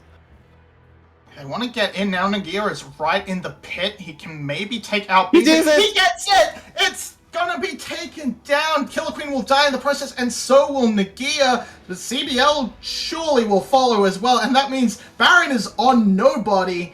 And okay, that's probably not worth it when everybody else dies. And Chloe instantly TPs to the bot lane for whatever reason, just for going for a small shove. I don't know why you TP'd there. If you just walk to the mid lane anyway. Could have TP'd to the mid lane, by the way. Regardless of that, Baron for absolutely nobody. Killer Queen gets the Miracle Steal on 200 HP. He was there for the fight, so was Nagia. Had to cause just some disruption. Gotta say though, the Baron still kind of important because it just means that Saigon Buffalo doesn't get the Baron, but Saigon Buffalo in general, just with all those picks, just winning time and also winning gold, and right now should be close to even if they are like maybe 2k gold down, but having multiple ornaments as we see the fight again to the HP. Killer Queen gets barely in range for the smite. Yeah, he was very, very low as well on the Wukong, so very short of just dropping beforehand. And Nagia on the Sunfire Cape dominance Renekton, he can buy some time and just deal some AoE damage to really disrupt this fight.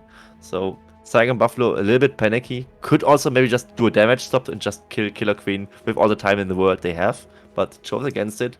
And yeah, now Saigon Buffalo, regardless of that, still very, very good at this game right now.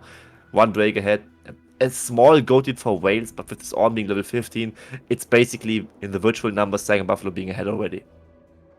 Just not quite being able to put it together, but Team Wales by no means out of it. If they can actually get a good fight with all 5 members, they can perhaps come together, but SGB are just everywhere. Poppy and Froggy trying to keep Nagia down. Should be a but oh my god, this man does not die. He can't quite get the finish off onto BJ. But he is going to walk away, and now Killer Queen's here to finish it off on the back end, and here comes Ariadne. Nagia still wants more, and there's going to be a pick up here. Call of the Forge God's going to come on through. This could be 3 picks for nothing.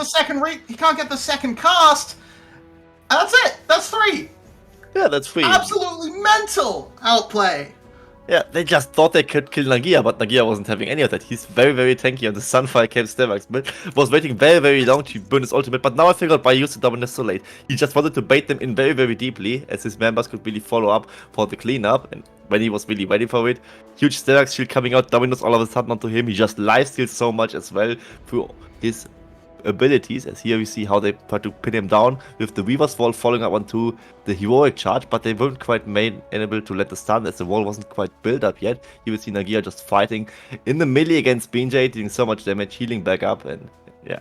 The Ornn doesn't do too much damage, and while the Talia does a lot, she also kind of kept by cooldowns, so she couldn't finish him off quite yet. There's no ADC on the side of SGB in this skirmish, so dying pretty quickly. Ariadne being there for the follow-up. Forge God can't do anything in this situation because it's already lost the tidal wave just for good measure. And with CBL being there as a healing bot, not even Nagia dies. It's free for nothing for the side of Wales. You can potentially even point to things like just these minutiae. Like Froggy's decided to go for Crown of the Shattered Queen, which seems to make a lot of sense. Hold that thought, as that's a big engage on SGB. Nagia once again so damn tanky, and straight onto Froggy with a flash. This is what they wanted from Team Wales. It's a double kill. It's Huss meant to follow, and that will secure them a mid lane tower. Surely it's not game. Nagia so recalls right now. He wants to be TP onto it. It's 4 members dead on the side of SGB. Poppy alive, but she has no wave clear. This is a very hefty push, and I think they go for the game. 20 seconds on Taki. This might actually be the game. Nagia just needs to tank for the team. The minion wave tries to get cleared out, but one still lives, and that's the only one they need. Team Wales take game 1 and are the second best team in the league.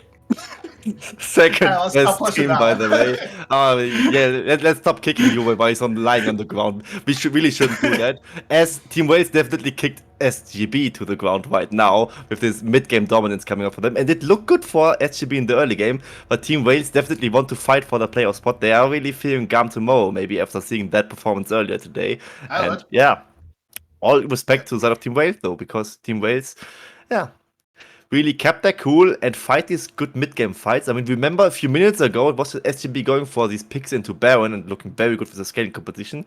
But Team Wales just kept their head into the game. Killer Queen steals the Baron. Nobody really gets the Baron, as everyone from Wales was also dying. But at the end of the day, Team Wales, one good engage, Lucian Nami really thriving. Nagia on this Renekton pick, definitely strong and looking surprisingly tanky. And that surprised SGB and caught them off guard. Yeah, and well, SGB, they still have the opportunity to bounce back in this game too, and we will be there for it just after this break.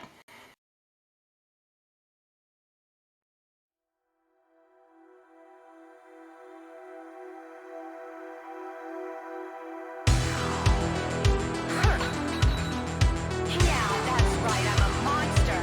I'm the monster society created. I'm the thing they blame for recession and social problems. I'm the scapegoat. If humans don't want me, why did they make me?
Is the dream still alive? Still the image of perfection?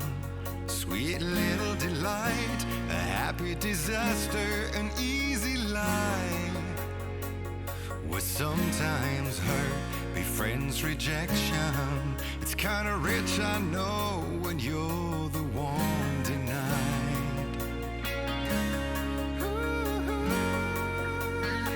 Is this a role or disguise? Seeking mercy in creation. Just another device, or truly a time when we will rise. Oh, one and all to the occasion, and bridge the gap to see the other side. What day and night become vertigo.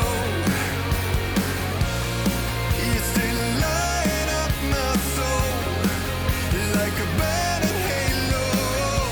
We're on alright, we go on with the show, looking for something more, chasing echoes.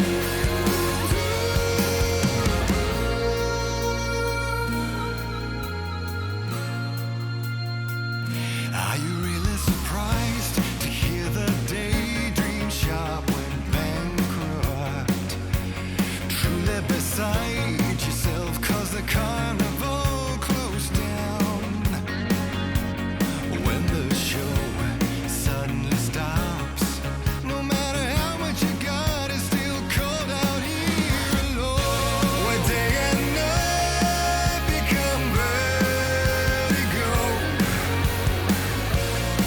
You still light up my soul like a burning halo.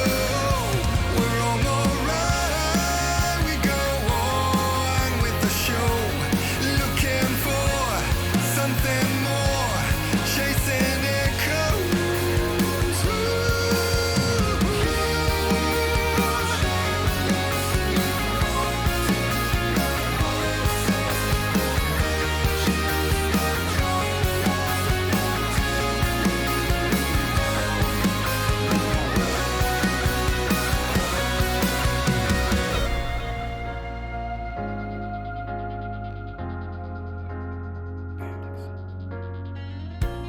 Pleasure hides within meanings lost, looking for a quick fix, fulfillment fast lane. Pleasure lies about the cost of keeping the dream alive. Renekton Plus. Connect Plush. Welcome back. I'm Mabinogi, this is Currency, and Renekton Blush. Absolutely, honestly, nothing plush about that Renekton. That was absolutely hot. That had hard scales, and it just tore apart what the Buffalo wanted to do. Absolutely huge showing from Nagia. Yeah, I think that was kind of the problem, right? I think Second Buffalo thought that the Renekton was all plushy, but he was so tanky, right? Black Cleaver, Sunfire, Cape Starbucks. Like, how much more delaying do you really have to have on the kid? And yeah, Nagia definitely stepping out, especially in the later stage of the game. Early game wasn't looking quite good for him. He was getting a small CS against the Ornn, which he should have gotten anyway. And gotta give credit where credit is due. Second Buffalo was looking in control of the most part of the early to mid game of this game, and even some part of the later game where they were almost getting that Baron, but Killer Queen was being clutch around the Baron, getting the steal off, and the whole team of Wales looked pretty tail-proof, I gotta say. And let's see if in the second game they can make it work, as Shogun just now played the Draven, and now he has a 0% win rate on this Draven. I'm wondering if he was just saying, like, yeah, it was not really the pick itself, but just how he played as a team. Or if he is like, let's not risk players on a single Draven pickup, we could maybe pull off. I have to wonder, now SGB just saying, alright, everything went wrong, ban what Team Wales was doing, Ari Wukong gone from the side of the from the side of Wales, taken straight off the map. ADCs once again hitting the bench by the red team. So I'm wondering how Buffalo rounds it out again. Lucian, so really just wants everything to be different from SGB, and I mean, blue side Renekton seems to be the more common of the crocodiles, so they might end up forcing Team Wales onto a completely different setup.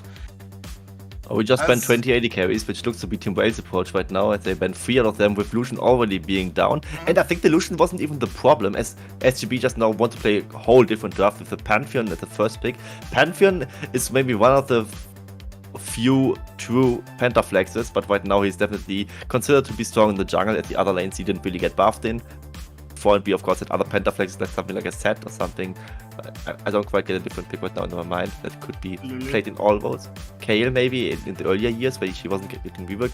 Either way, Pantheon on this current patch very, very strong, and Senna can be played right now. I mean, with those AD carries being banned away, what is really strong against Senna? You could still play Kog'Maw Lulu like Artemis did early in the split, or still just go towards the Draven, but I wonder if Shogun really wants to play it again. You can absolutely look to just try and punish this Senna pick. Interested to see where the angle goes. Tomcan just gonna lock that combo down. I want to see the Poppy. I want to see the Poppy coming through for Killer Queen. It can provide a little bit of, it can deny a little bit of what the Pantheon wants to do. Might still fall a little bit behind in that clear because Pantheon is just very fast right now. But okay, take the croc away. Take it all away. Do not let Team Wales have a repeat performance, and seems to make sense. But now we're going to have to see if Nagia has a good answer into it. Hasn't really been a lot of good Renekton counters in the past. Maybe he wants to take the other side of the matchup. He could take the Ornn, he could play Gangplank, but he played 2 games of Gangplank all split. That's like 50%, but let's just go for Ornn. That's just a safe option. I think Gangplank is something that could work, but on the other side, it could also just work poorly if you just don't manage the mid-game barreling that well, as something like a Jax would also be very, very risky in the early game, and you don't want to forfeit too much against the side of Sang and Buffalo. Of course, the Ornn, while losing the lane gracefully, he actually does lose it gracefully, and he is a late game insurance policy in every way, right? With getting all these teamfight powers he really had. We just now saw Hasmet getting this triple kill on the Ornn in the mid game, where he was still relevant even damage wise and just gets to upgrade items for his team. So the Nagia on the Ornn is something that I do not dislike at all. They could maybe even just wait for a later counter pick. And Lulu being taken away means, of course, Kog'Maw Lulu is not an option for Sang and Buffalo anymore. They could still go for something like Kog'Maw with a different enchanter, but without the Lulu, it feels a lot worse to play. And Kog'Maw, together with Lulu only, would be like the strong lane body champion that he usually isn't. And now I wonder what Wales is banning on the other side. They could just ban away an AD carry, but they also just ban the Seraphine, so all these very strong enchanters are taken off the table, and Sang and Buffalo needs to find a different plan. Very interested in how Team Wales are going to round out their composition. They can't play full-on aggressive, as they may have liked to. This global pressure from the mid-jungle of SGB. Just threatening. So, mid-jungle, I'm expecting a mid-lane lock here. Vex.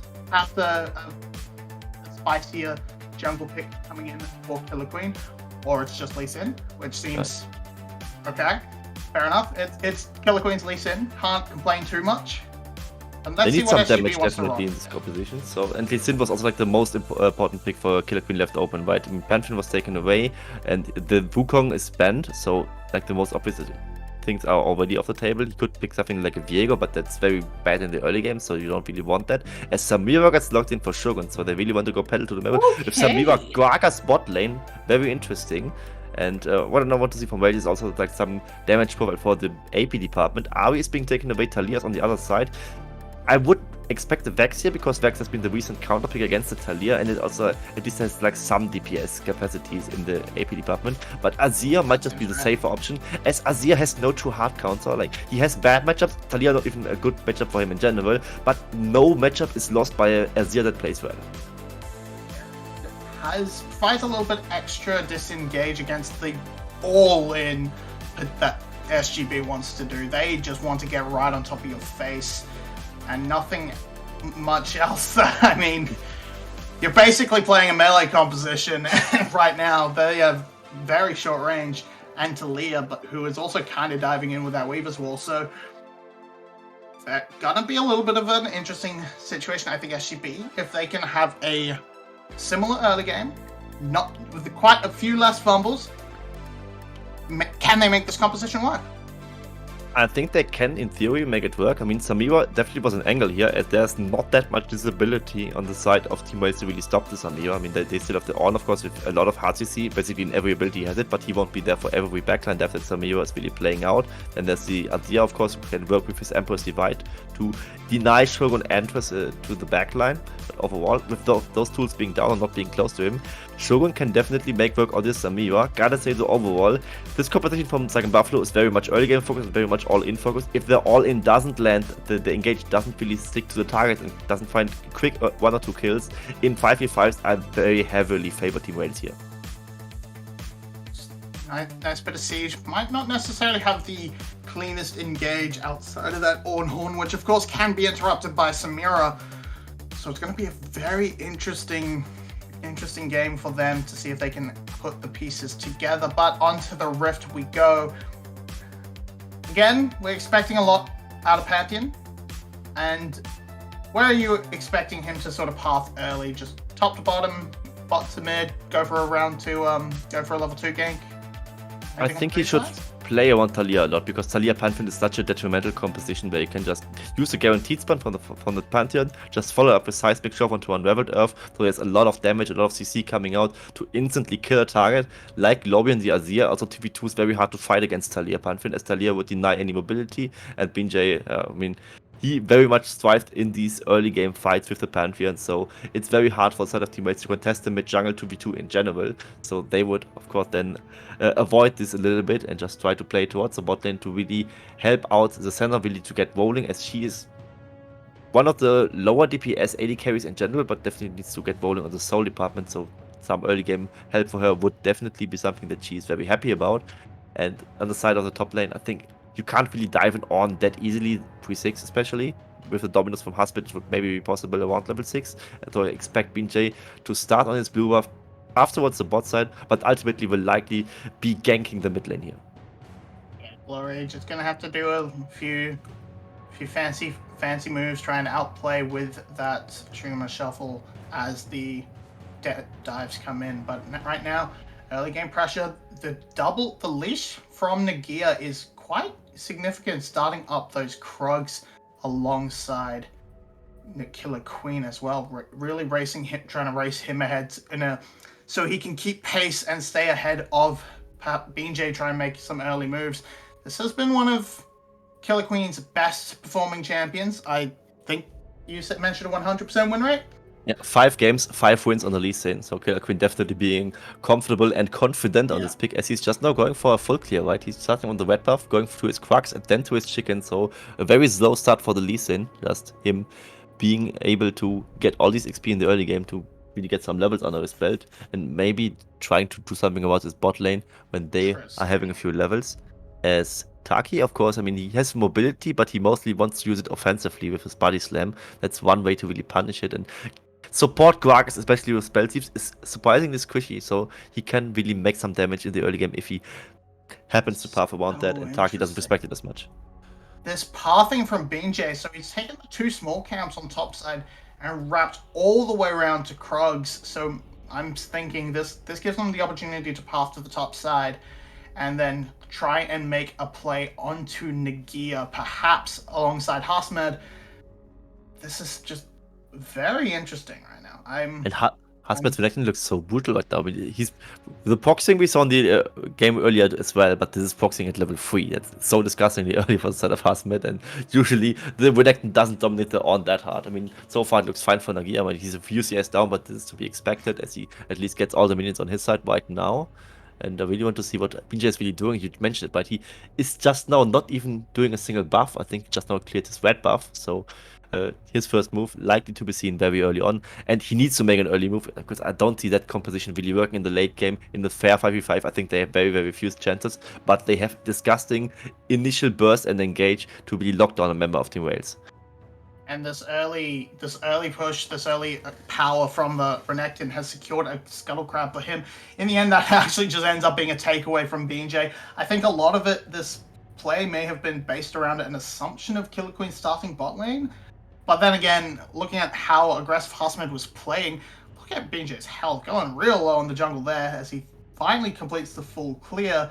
He's going to have a very late blue buff, so that's going to keep him topped up with mana a lot longer than perhaps Team Wales are going to expect. Doesn't really amount to anything, this play, so I'm a little bit confused. Perhaps expecting a little bit more of a earlier play to come out of Killer Queen, but right now, Lee Sin feels just happy. I think he does. I mean, Pantheon is just one of those champions where we like expect them to really fall off hard in the late game, and Pantheon is like the distinctive early game champion. But with this mini rework for Pantheon that we have seen in the 2019 rotation, and him having this passive armor penetration on this ultimate is something that really needs to be considered, because while he is bad in the mid game, he definitely has some strong points in the late game, might even be better than the Lee Sin, who is of course also not the best scaling champion in the game, as I addressed in another cast. He doesn't fall off as hard as people say, but the same applies to the Pantheon, so really interested to see what these junglers will do, if they even do anything in the early game. Right now we haven't seen too much from them, and that is something that kind of surprised us, but in the bigger scheme of things, it shouldn't surprise us too much. As right now, I think though that Team Wales is very happy how the game is progressing right now. The center lane very, very strong right now. Taki has definitely overstepped, and you're not going to be able to fall down, but it's flash forced. Nothing else coming out, and already, okay, back interrupted. But BJ is in the area, so Team Wales are feeling confident, but they need to be careful not to overstep. They don't know that the Pantheon is there. They feel confident because Killer Queen is in the nearby area. And they're just going to crash the wave and rotate up to this dragon. And Team Wales actually smashing the spot lane quite effectively, punishing a mistake by this Gragas. Absolutely do. I mean, Tanner Kenstein really winning this early game priority, and Binjay would theoretically be up for a steal here. He just now spots it out, but he can't get this. No. Okay. He could have used the blast band over the wall, steal it with smite and flash out, but of course not going for that, as it's a very risky play to really pull off. He just tried to steal with the combat spear and almost landed, but not quite, as the smite is of course, yeah, more damage, instant damage, and yeah, Killer Queen gets his Drake, and that's the first reward for the side of Team Wales. And Mountain Drake also, just like last game we addressed it, so important for a team competition with Ornn, Tahm Kench, where the enemy team really wants to have lasting damage, and their lasting damage doesn't look too good, so Team Wales definitely very happy with how the game is progressing. 2 tanks, Killer Queen also not going to be all that squishy himself. Plus these bonus resistances, they do help the squishier members survive against the likes of the burst coming out from BJ, going for this more of a bruiser build, so not going to have quite that outright burst potential or that armor penetration perhaps we've seen from others. However, Crash on the top side. It's Taki roaming for a web buff steal, and Killer Queen just has to accept his fate and lose this buff. As right now though, the price is to be paid. Shogun getting zoned away from his own minion wave right now, as Ariete casting his last embrace, but Shogun of course can just blade word it out and not get hit by anything. But I don't think Shogun is very happy right now. He's getting out-farmed by a Tahm Kench support who's getting farm, and that's not something where Samir really wants to be at this point of the game. So definitely struggling so far is Shogun on this Samira, and I just wonder where the SGB really wants to go with it. They have a CS in the top lane, and they also just now propelled BJ a little bit ahead with this Taki roam that was really helping him out. But overall, the game is progressing too slowly for them. 10 CS in the top lane does not feel like anywhere near enough to justify. As the engage comes in, this one will not be Blade World, this E by Ariete, but it's a 2 vs 1. But here comes Killer Queen to clean it up, but the damage is too much from Shogun.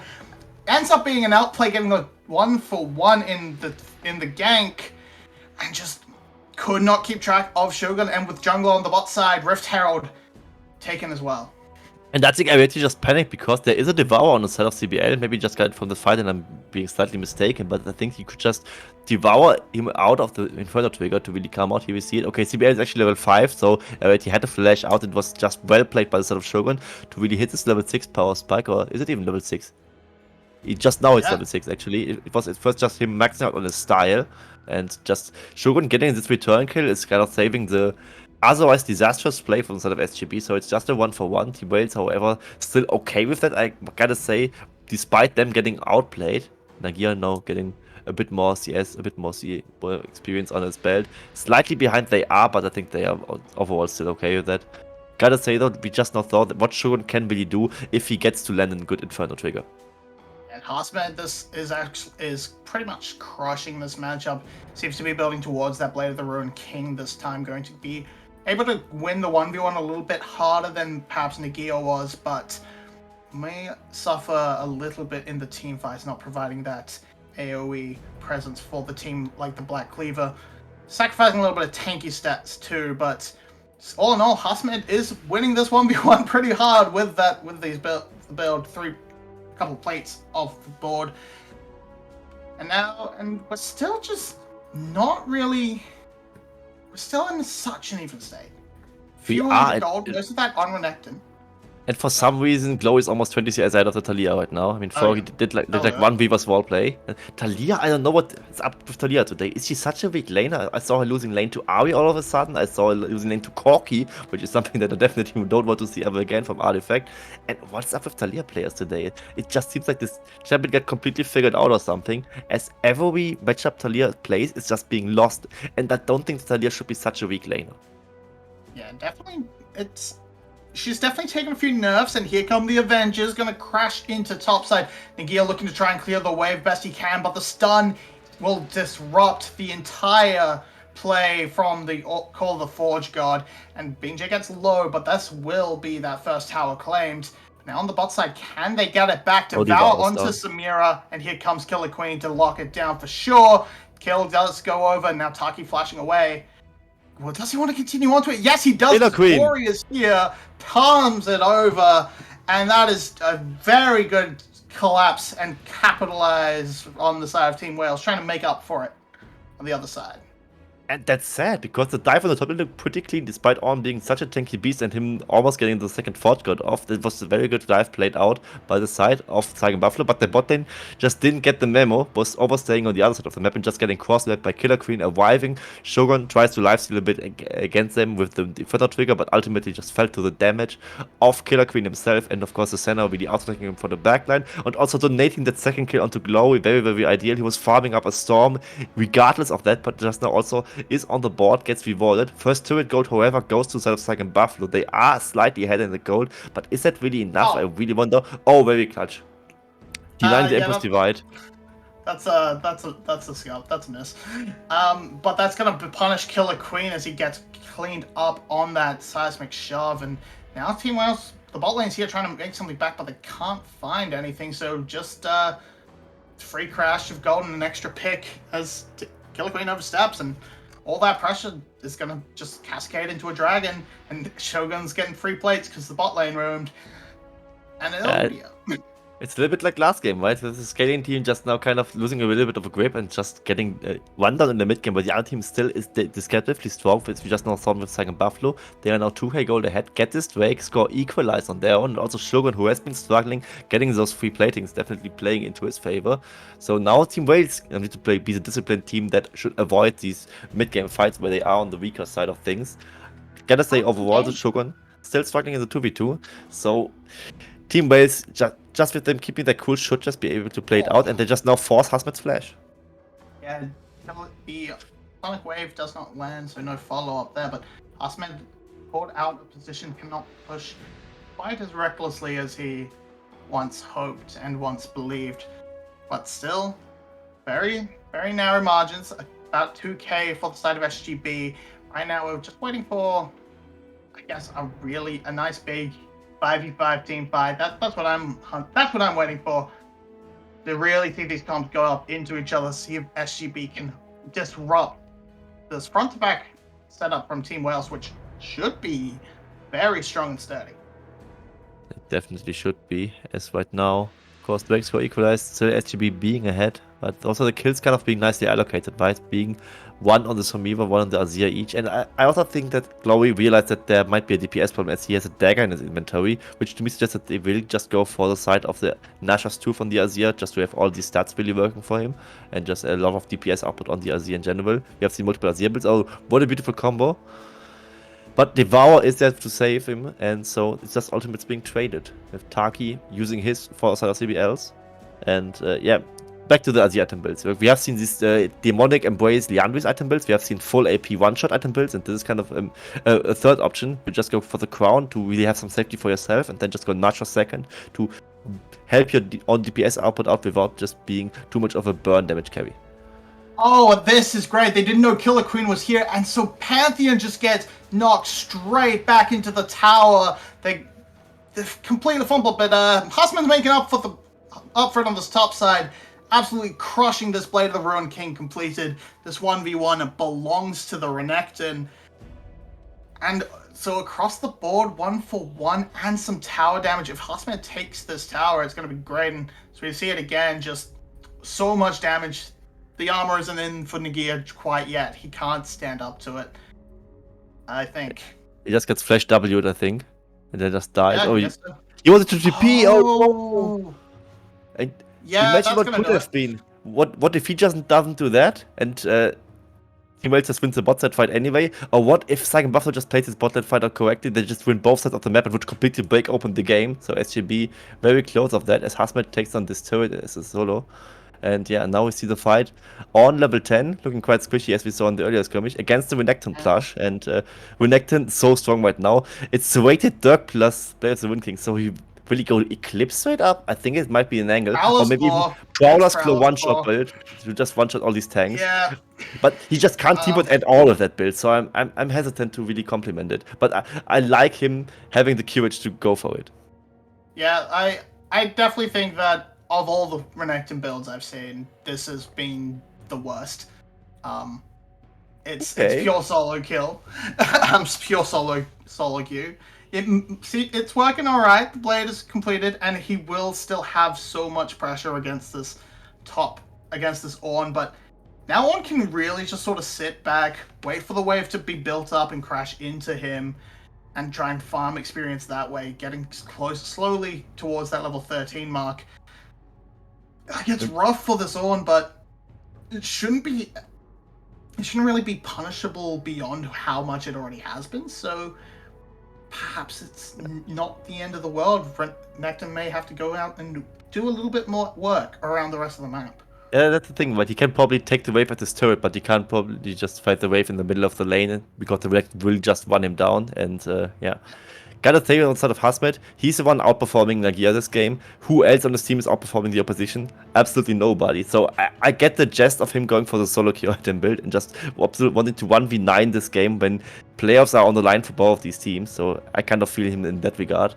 And right now, we just need to look at the level bar for Nagia. Should be very close to hitting this level 12 mark where it's not really doing anything, but level 13 will be very important that then Team Wales can start to catch up in the gold department without the gold number really showing it. Right now, it's almost 4k, they are down in gold, but with 17 minutes being passed, it's still, of course, a gold lead that we shouldn't ignore, but it's not like this decisive gold lead that would break open the game. Of course, these side lanes are continuing to be a problem. No one can really stand up to Hasmed, but also you don't really want to send the Azir to match for Talia, so she's going to be getting free push, and with that is control towards this bot lane, this dragon, and this should be an easy pickup for SGB. It's 5 minutes. I don't think Team Wales should be looking to contest it, but they're still lurking. Rushing in. Could be One an is ill-fated here. fight, but Renekton is not there. And Renekton doesn't want to teamfight anyway. Oh no, this is good. Bad. It's a stun onto Killer Queen. He's going to get out just fine, but stun. The dragon will fall down. Not much really invested, not much wasted. So it's not the end of the world if as long as Ornn gets back up to that top wave and catches his wave. That's completely fine. I would agree. So, I 5 mean, minutes. ultimately, they didn't really need the Ornn, but they're also maybe afraid of getting collapsed by the side of SGB. And giving away this Drake definitely the correct decision on there. And they just need to not care too much about these Drakes. Can likely give away the next one as well. Just then try to fight over Cloud Soul or maybe even ignore that one. As they then get time to scale freely on their own. As they lose this mid-tier 1 turret to this Rift Herald push. Which, of course, still hurts to see that they are 5k gold down in total. And for the side of SGB, they just really need to play around Baron, get this map control, vision control over there, and really force the issue at some point. I think they can do it, and I think they are strong enough to do it also on the individual skill-wise. If they don't, it could be a game where Team Wales just slowly but surely outscales them and punishes the inactivity of SGB, which hasn't been that how would I put it? It hasn't been that one-sided so far. Yeah. I don't know. I got nothing. Right now, I'm saying Ahmed. He's doing his best to try and keep the wave pulled a little bit. I think he's going to try and set himself up a freeze of sorts. Maybe not. No, never mind. Could have done that. Could have tried to choke out Nagia as long as possible, but he's rotated to the bot side of the map. Feels a little bit more comfortable walking into the Halia at the moment. At this time, Froggy has built to deal with a tankier member. He's built this Leandres. He feels he's going to actually start hurting this front line at least a little bit, and they're going to have that extra cooldown on his rotation to keep throwing out these Qs, keep trying to make things happen. But it's just SGB walking into the jungle, trying to deny resources. And not just trying, but also being successful about it, being just stealing away the blue buff away from Glory. You definitely want to have it on the Azir, who's a very mana-hungry champion, of course. As we see, he's already used half of it, and he's not a champion that can just go a tier or anything like that. So that's definitely hurting the side of Team Wales a little bit. As right now we see, of course, the tank shredding is something that could be an issue for side of SGB, but they definitely try to itemize correctly here with, of course, Hasmed's item build we addressed, the solo queue away with the Blade of the Wood King to shred through the Ornn, and also Talia going for the Lianvis, as you just now mentioned, and Lord Dominic's regards as well on the side of Shogun, so they definitely know how to deal the damage. And speaking of lack of damage potentially, the support Gragas went Night Harvester, so while he will be very squishy, his casks will hurt. Also earlier I saw him throw one onto Ariete and he lost half of his health bar from the support ultimate. Definitely something to look out for. If Ariete missteps once, he could just easily die. Yeah, it can definitely be a concern, but now PJ is going to take a little bit of damage and from Ariete, and I'm interested to see where Ariete chooses to take his build. The two longswords tell us absolutely nothing, but will he continue the support route? Will he go more for the Kraken Slayer and try and be a second DPS threat alongside Glory? I'm yet to be super convinced with the Eclipse builds, but right now, topside Baron seems to be the focus of attention. It's the only thing on the map, so why not? But just these side lanes continue to keep the pressure on and make it difficult for Team Wales to approach and really contest and make their composition feel strong. Yes, as we see the next few plays by the side of SGB, they are still in the decisive goal. We kind of addressed it, maybe not enough here, as we see now the next move from Pantheon, going Star for great ability.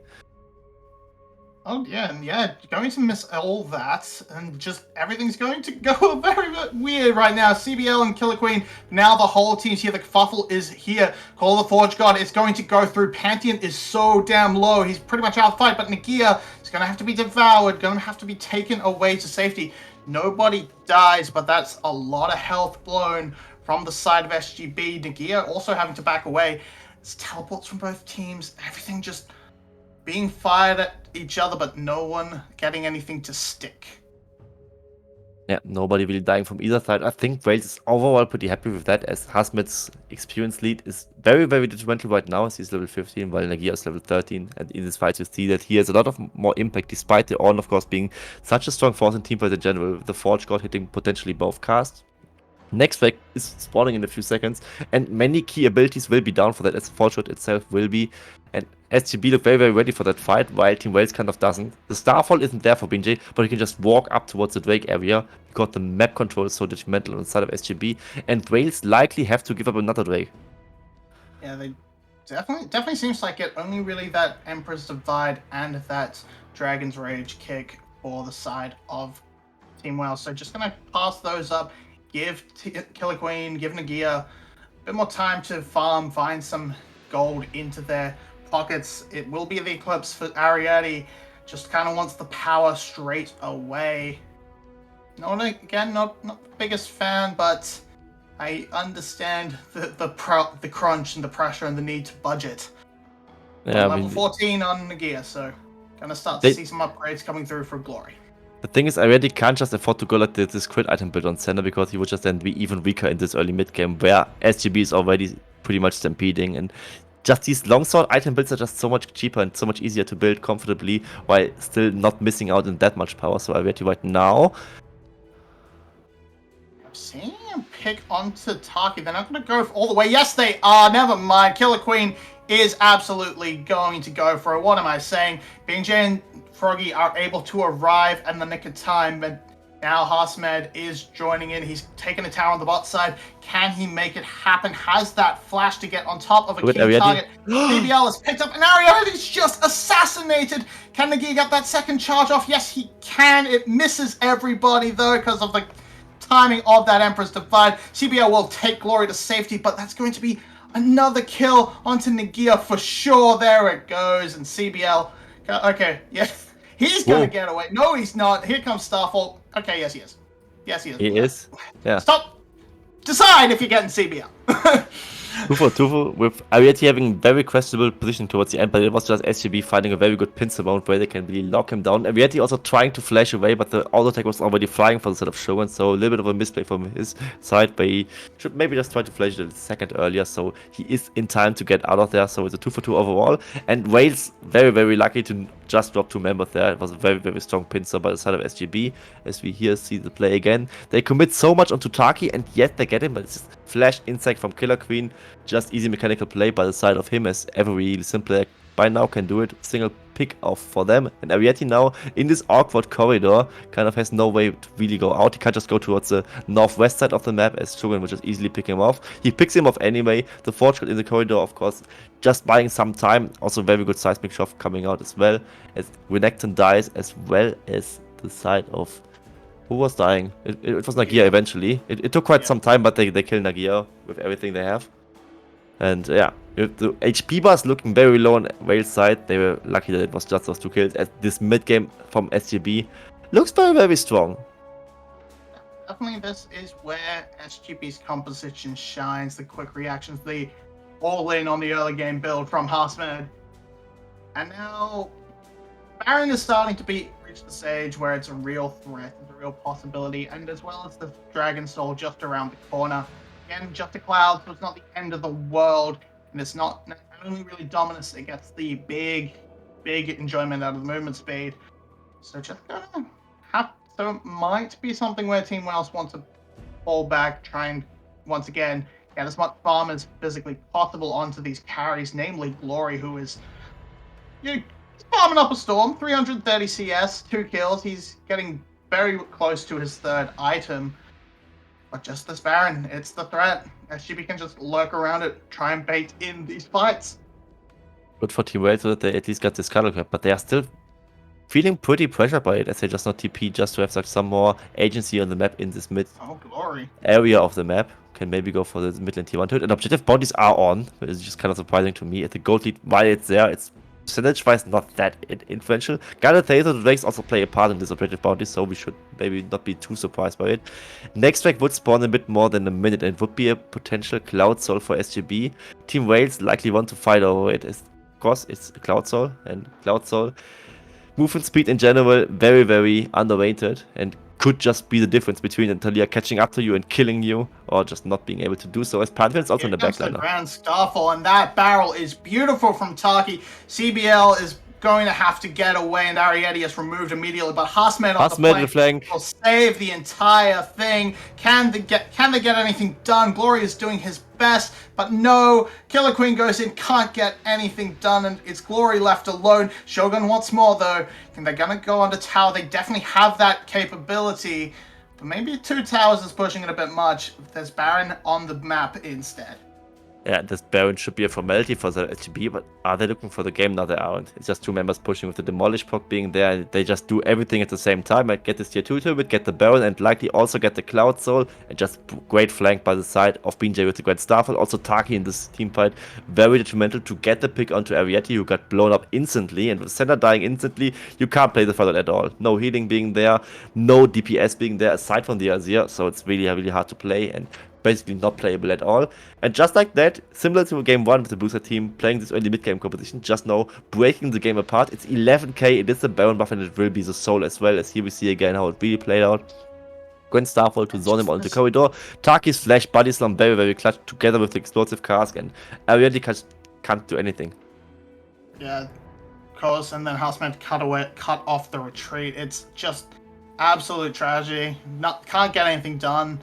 Damage doesn't really connect from the Emperor's Divide either, so they can't So no trade back kills of any kind, and it's looking like a bit of a shutout at this point from SGB. The Elder Dragon may be the win condition for Team Wales.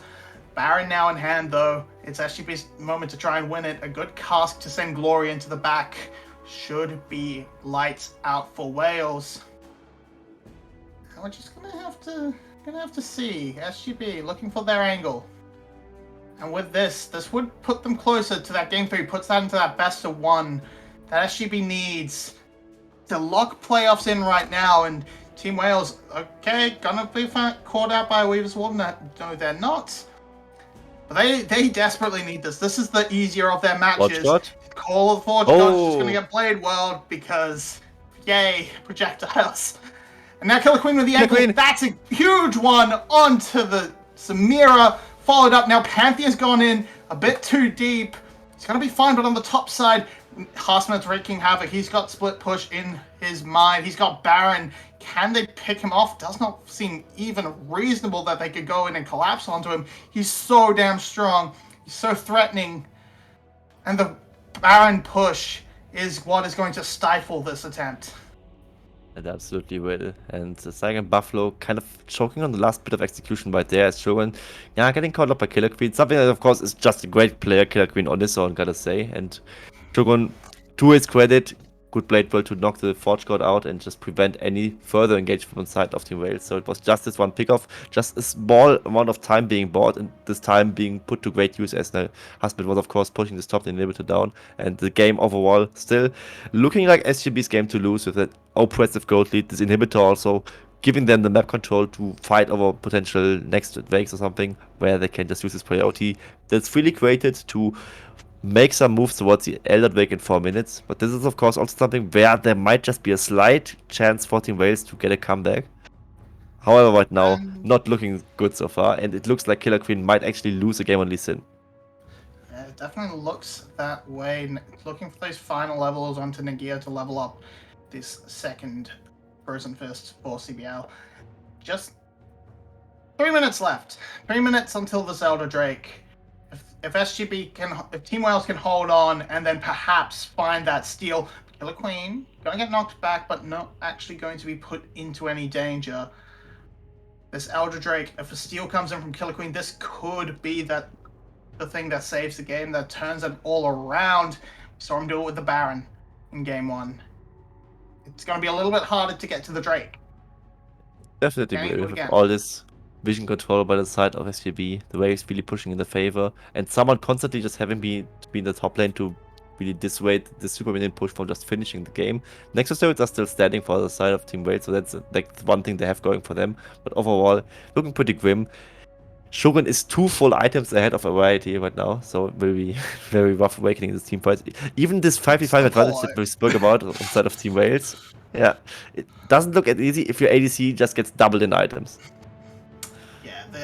There's a little bit of extra stat value, about 5k worth, a little bit extra thanks to the double up on the Ornn passive.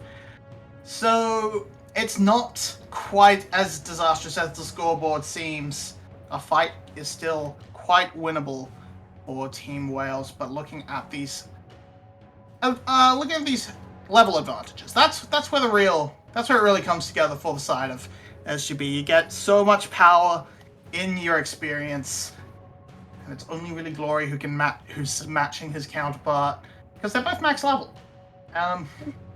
Glory kind of gonna need to finish his death cap, and once they hit that point, then Team Wales might start to feel a little bit like they are in a position where they feel happy to take that next fight. That's the one thing Team Wales still has going for them, right? Like, if the level cap is hit, you can't just get more XP and more levels, so the level 18 will just eventually be something that also Team Wales can catch up to, and also, they're just being 6 item slots, but all of those aside, GA now completed by the side of Shogun. I mean, it was completed earlier as well, but there's just this one safety net he still has on top of Ariete, who doesn't have such luxury, just needs to rely on CBL to bail him out with the Devourer in worst times. And yeah, but now Nagia is on the Ornn level 16, so he did manage to upgrade 4 items on this team, so the virtual 4k gold lead from earlier would be caught up, but they are 10k gold down right now, so it's still a very tall mountain to climb for them. And yeah, one good engage by the side of Glory can maybe turn the game, as he's a very well farmed Azir. It really needs to be a miracle engage for him. He has the Zona, so he could just go for exclamation mark or in punctuations suicide Shurima shuffle, and then just use a stopwatch, and maybe this is the pick they need. Shogun caught again. He's going to be able to try and kill Ariete in the process, but of course we remember that Guardian Angel is in there. The knock up doesn't work either, and that's the clean wipe. That's the game, and that's game 3 to decide the playoff hopes for these teams. One single game between those 2 games to decide who will likely make the playoffs. Team Wales handled a little bit more force on the side of SGBs and SGBs in this game. Kind of doing what Team Wales did to them in the last game, looking overall a little bit more calculated, just stampedes over them in this mid-game teamfight, and just the access to Ariete was absolutely insane. Gets popped yet again, 0-4 in the center right now, and maybe he also doesn't want to play center again in this series at least. So Yeah. It's all tied up, a third game to decide it all. SGB versus Team Wales, who will win? I don't even know. Yeah, definitely seeing this time Kench not really putting in the power that it used to alongside this center. We're seeing center lanes look very different. Yasuo has appeared. Overall, we're just not seeing all that much center. So again, do we maybe start to see the Zeri Sivir trade go back to a bit more standard? We're gonna have to find out in game 3.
I'm crossing a line. I'm not looking to set things right. This tear I cry falls like healing rain, softly soothes my pain. This surrender, it feels like I kiss the feathers of a hummingbird in flight, breaking up into a million specks of light. Take the shape of an angel in the night, carry you to peaceful fields.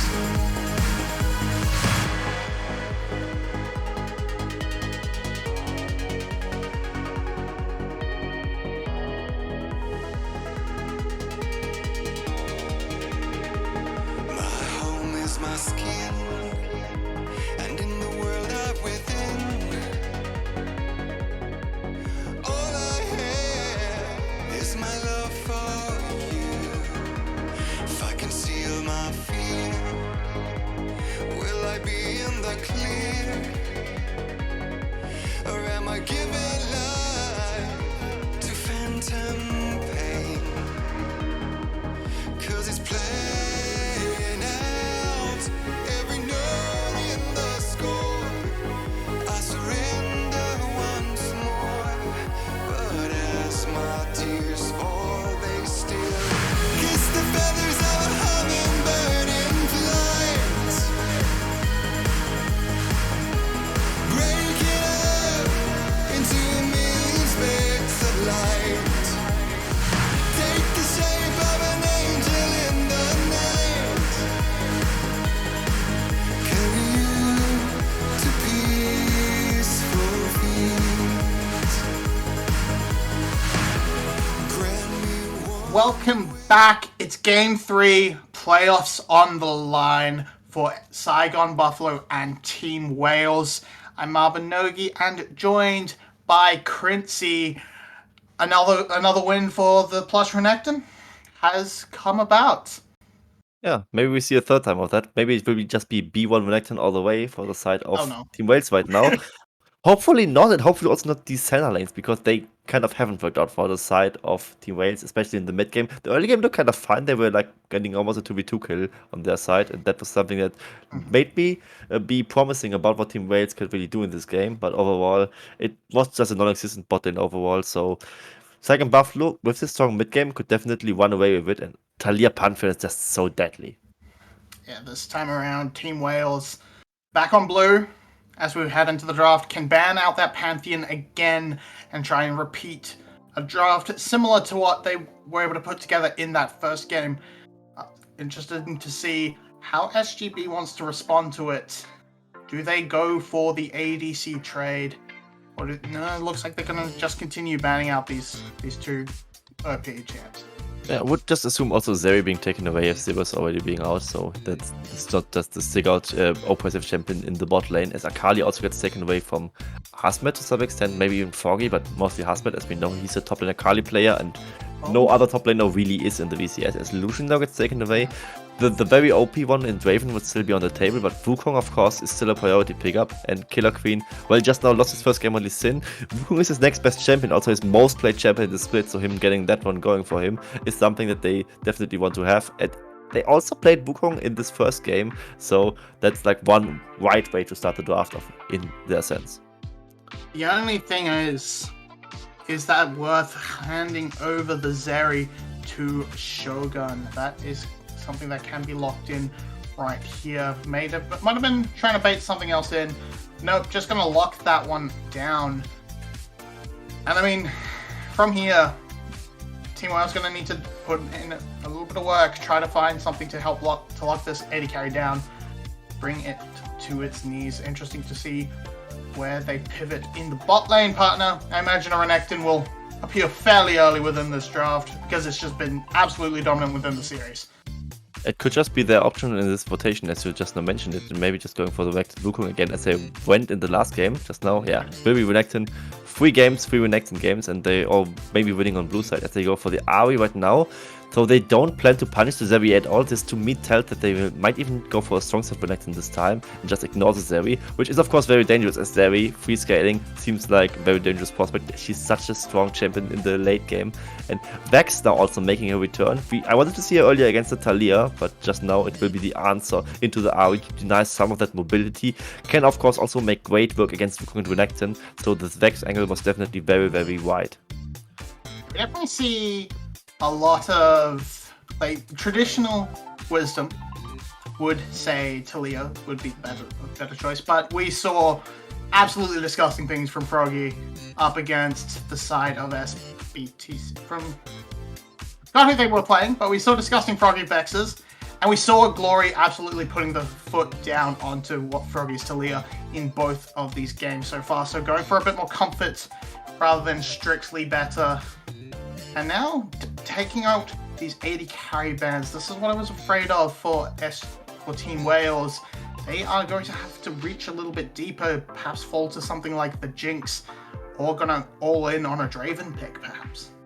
All in on the Draven pick or pick something like a Twitch against the Zeri, which is something that can also work out brilliantly for them. The Vex game from the side of Froggy was actually against Genius Esports, so him popping off there maybe doesn't mean all too much. But I mean, it was still a great Vex performance. Give him credit where credit is due. He can definitely pilot the champions, what he showed in this game. So now the Tahm Kench being locked in would maybe be something that Team Wales would go for. But as the Senna's taken away, it's a little bit less likely. And now they need to find an answer against the Zeri. Haven't really found a distinctive one so far.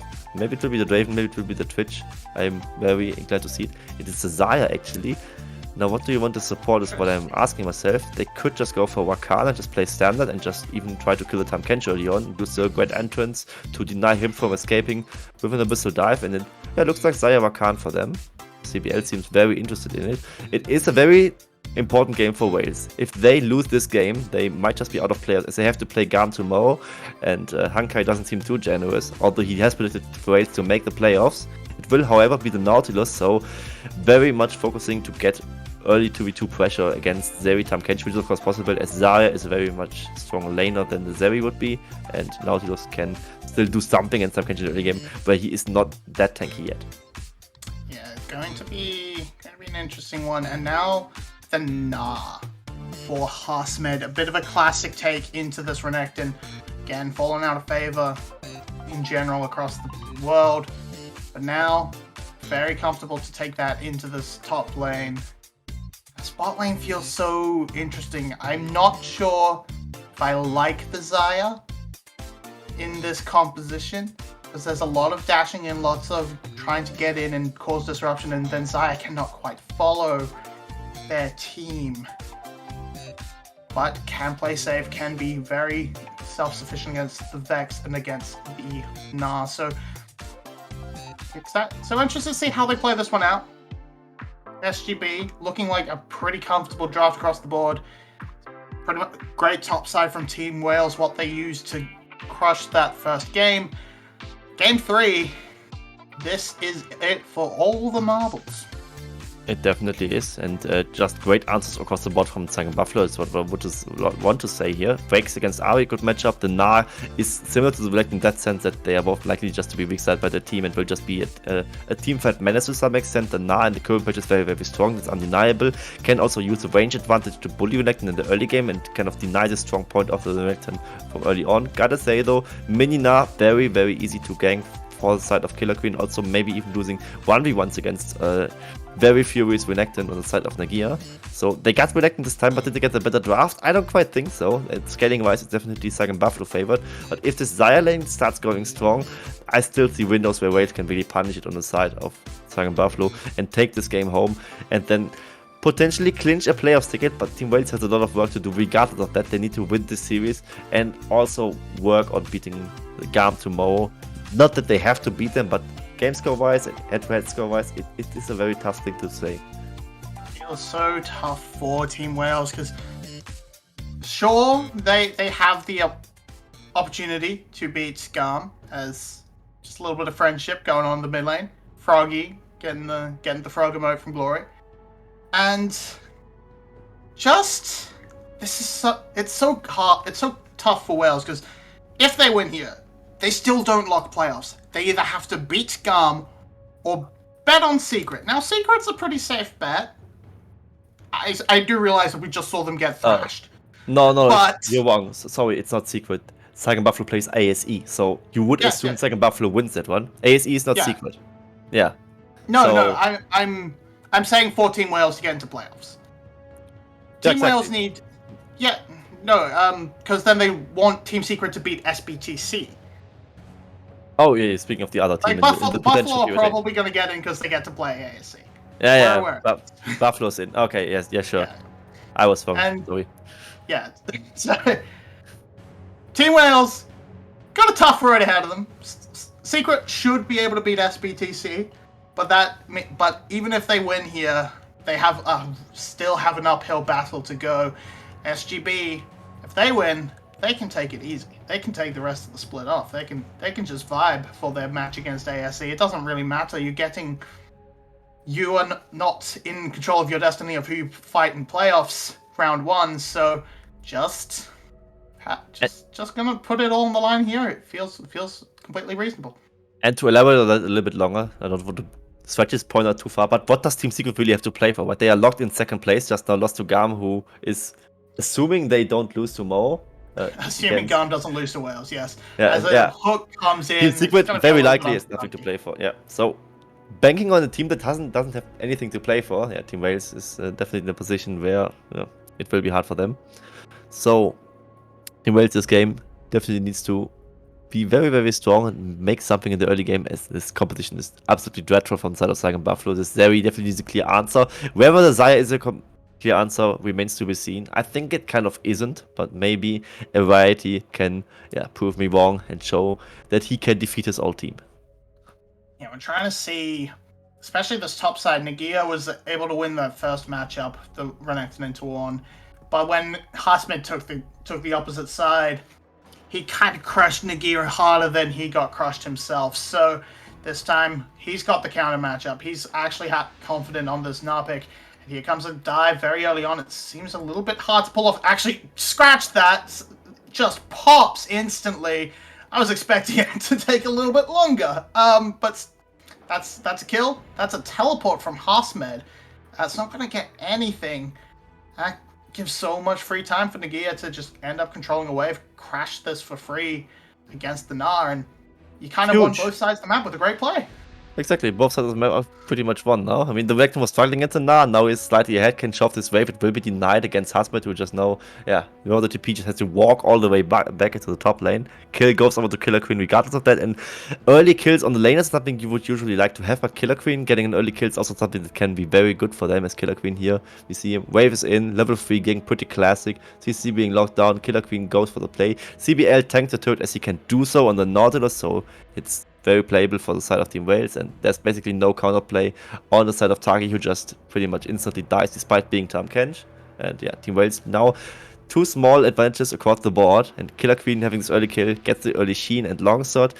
I like junglers getting the early kills and then translating it to the other team members later on, as they can now with this kill impact basically any lane, whichever lane they just choose to focus on.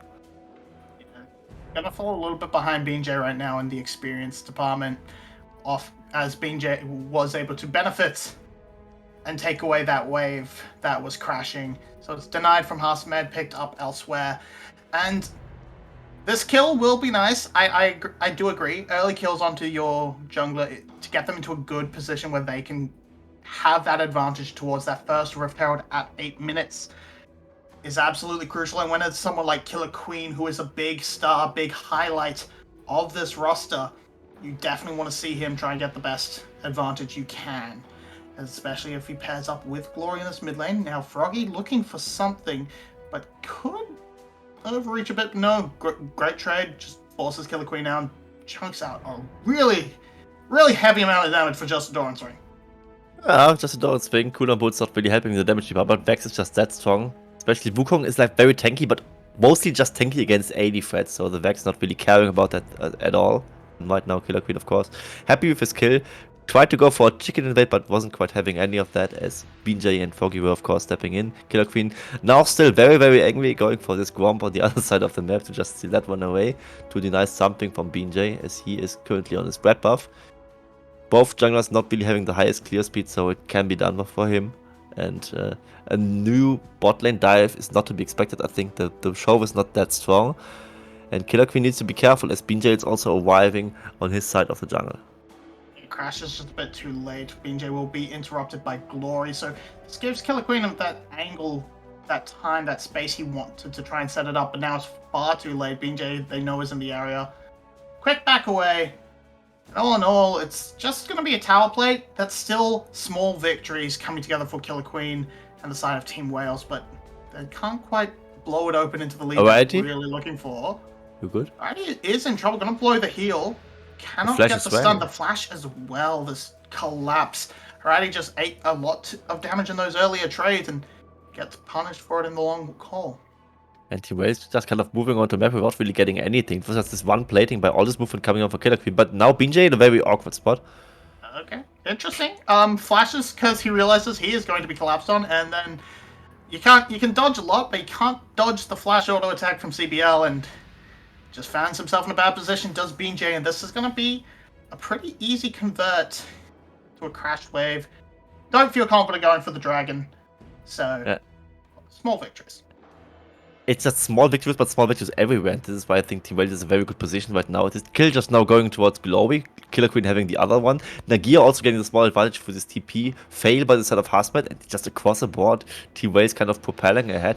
By now it's a bit more than 1000 gold even, so it starts to matter by now, and especially for an early Herald fight, early Drake fight, it could be something of importance. So, Sagan Buffalo, despite this good draft they pulled off, despite this good scaling they pulled off, this time again, kind of in a rough situation where Team Wales, if they play this out cleanly, definitely can make some arguments for the players and win this game to to get some spit in the soup for the side of SGB and make it hard for them to on their own make the playoffs and make statements towards World's qualification, because the race for second place is very much on. Despite GAM propelling up further as a first place team, the second place team is very much undecided right now. Yeah, and Team Wales, this top lane advantage, this mid lane advantage, they're going to sacrifice Ariadne for it, but they will get the Rift Herald. Not much this guy can do. Taki tanking up the tower beautifully. Another shot onto Shogun will put him in a little bit of hurt, but Ariadne buying a lot of time, but left alone in 3v1. I think overall it's an okay trade for both teams. I think it's very huge to get the first Rift Herald, as it will be guaranteed plating money, basically worth of a kill. What's also worth of a kill is a kill itself, of course, and they just killed Ariadne, so that's definitely nice to have on the side of SGB. Kill going over to the side of BJ, if I recall correctly, so that's far from ideal, but still something that they can make use of. Ariadne also burning his Feather Storm, there's no way really to get out for him. He could have maybe used it a tad later to deny more on the side of SGB getting the health buff lower, as Shogun and also Taki dropped very, very low. But like this, it's, yeah, SGB in theory closing in a little bit on the gold, but the Herald charge, of course, remains to be seen how much Team Wales can really swipe over that. They can, of course, also use this Rift Herald to make a distraction towards the Drake and then just translate this over to get the Drake on their own. As an Ocean Drake would definitely be, especially in the early game, be something that makes them much stronger in the laning phase, which looks already pretty good. Just standing up a 10. Feels really, really angry towards Ariadne. So I feel Ariadne knows. Ariadne used to play where Shogun was. This whole team roster, just that 180 carry position changed. There's just a lot of time spent. Not really gonna get anything from it. There are 4 members in the bot lane. They aren't really getting anything aside from like a few minions of advantage. It's not good enough for the side of SGB at all, and Team Wales is probably very happy about that. I don't even know if they quite saw that BJ was spending so much time with his brush, so maybe it's just not mattering that much in the bigger picture. As of course, that can be done as a Poppy, right? The Poppy is just going this Barmy Cinder route, so she will just go for Sunfire or Frostfire Gauntlet, which of course can be like some part of important in this damage department if it will be the Sunfire, but overall not ideal kill allocation for them. As Glory in the mid lane? Yeah, was he using the ult? No, it didn't look like it. He wasn't. Yeah. So, yeah, just Poppy, jungle. both junglers just sort of working around the map, trying to cover their lanes, and they're going to get a dragon for the side of Team Wales. Objectives very much firmly in their favor. But again, we start just playing it really slowly. This time around, the mid-game team not really getting that big advantage like it was able to in the last game. Very. But that said, it's 11 minutes. It's about okay. There's a Rift Herald yet to be activated. The explosive potential is there for Killer Queen. It absolutely is. I mean, it's a bit more than 1k. It is a Drake and still the Rift Herald, so it will just be closer to like 2k in gold stats if you really add up all these small victories that Team Wales got over the map. I mean, they are basically winning all lanes right now as top lane is even, which is good for them. Jungle ahead of their own part, as Wukong out farming any other jungler is pretty impressive. And yeah, just the bot lane kind of struggling right now, with Ariete being left alone for this Rift Herald rotation they went earlier for. But right now, I mean, it just looks like these early mid-game compositions just do more than these scaling options, as both games so far the scaling compositions were losing, and this game, it looks no different than this, as just now Killer Queen goes for the Scatter Clap, gets a lot more gold on his side. But this Rift Herald will slowly but surely expire, and he really needs to place it right now. Looks like that he will focus on Glory to really open up the map. There's enough Shadow of Surge? an angle there. Shadow Surge is going to go in. It's not going to amount to too much. It's only going to force them back. It will save the tower, but that still plates into the Ahri, plates into the Wukong, getting them closer and closer to the power spikes where they can continue to break open the map, hit the side lanes hard. And all it's in all, Wukong Ahri, yeah. Very strong mid jungle duo, so definitely makes sense to really propel them further ahead in the gold department. yeah, and we're just going to sort of see, try to find a response. Nagia's going to take it to Hasmid while the mini form is available. Wukong is in the area, but so is BJ. And now Hasmid might be in trouble. Flash is available. I can't get quite onto Hasmid, but it gets BJ instead. And the way out is clear. They're just going to take that one. Wasn't intended target, but hey, it's something. You just take the target that's there, right? I mean, BJ kind of had to be there to bail out the side of Hasmid, who would otherwise die. He just barely got out of range with the flash on the mini now, and Nagia just, goes for the flash double stun and double dashes out like it's Mario Kart. So one more victory for the side of Team Wales, and in these small skirmishes, Team Wales look very strong, and Sagan Buffalo needs to respect it. So far, they kind of failed to do though. It's kind of a VCS classic, I would always say. The pressure just keeps mounting for the side of Team Wales. It just remains to be seen if they are clutch enough to execute with this lead. As this lead right now looks very scary for them. Better early game comp with that lead. With those Drakes right now also being pretty much on their favor, it's looking good for them. Definitely, and small advantages, of course. As mentioned, really that big mid lane is really where the only really noticeable goal difference is going to be against jungle as well. And Sierra's going to take a little bit of damage, but feels confident enough, feels quite safe. But now, Killer Queen going in super aggressive. Did not realize Taki was there, I don't think. But nothing to punish him for doing so. And they're going to take control of this river. Move up. Still early for Dragon. They kind of said that he didn't realize Taki is there, but he didn't really have to care because Taki isn't doing anything to him right now. It's just how behind they are. It's just Shogun maybe dying. Yeah, okay, so very deep dive. Shogun is going to be able to scoot away very quickly and not actually be in any real threat of danger. But that's a flash blown, that's a ghost blown. And can they pick up this tower?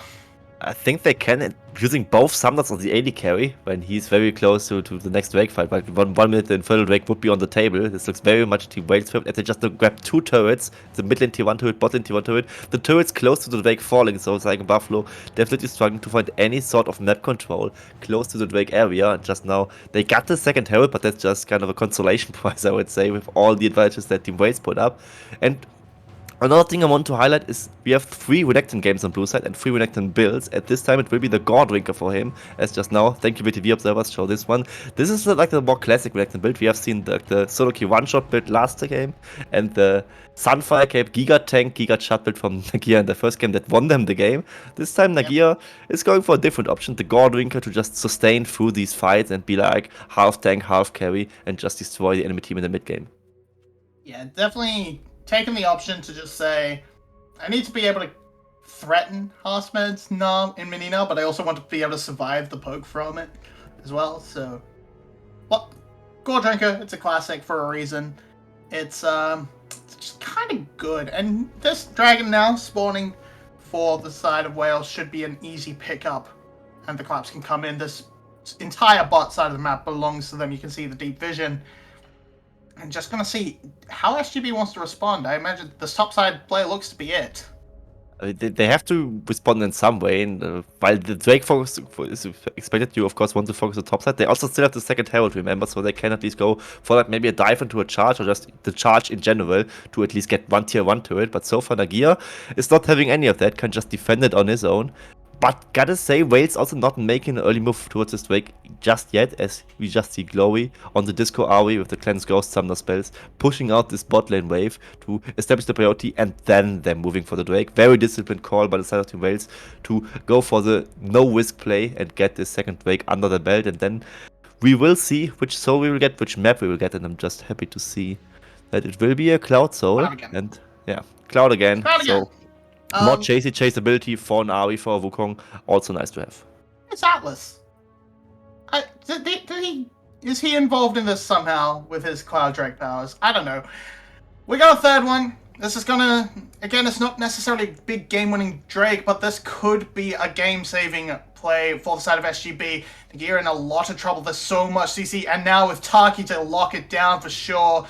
Can he trade it back? Maybe CBL is here, but that Devour just in time. There's not enough of a collapse. Glory will be here. And I will deny the push, but oh no, don't overstep, buddy.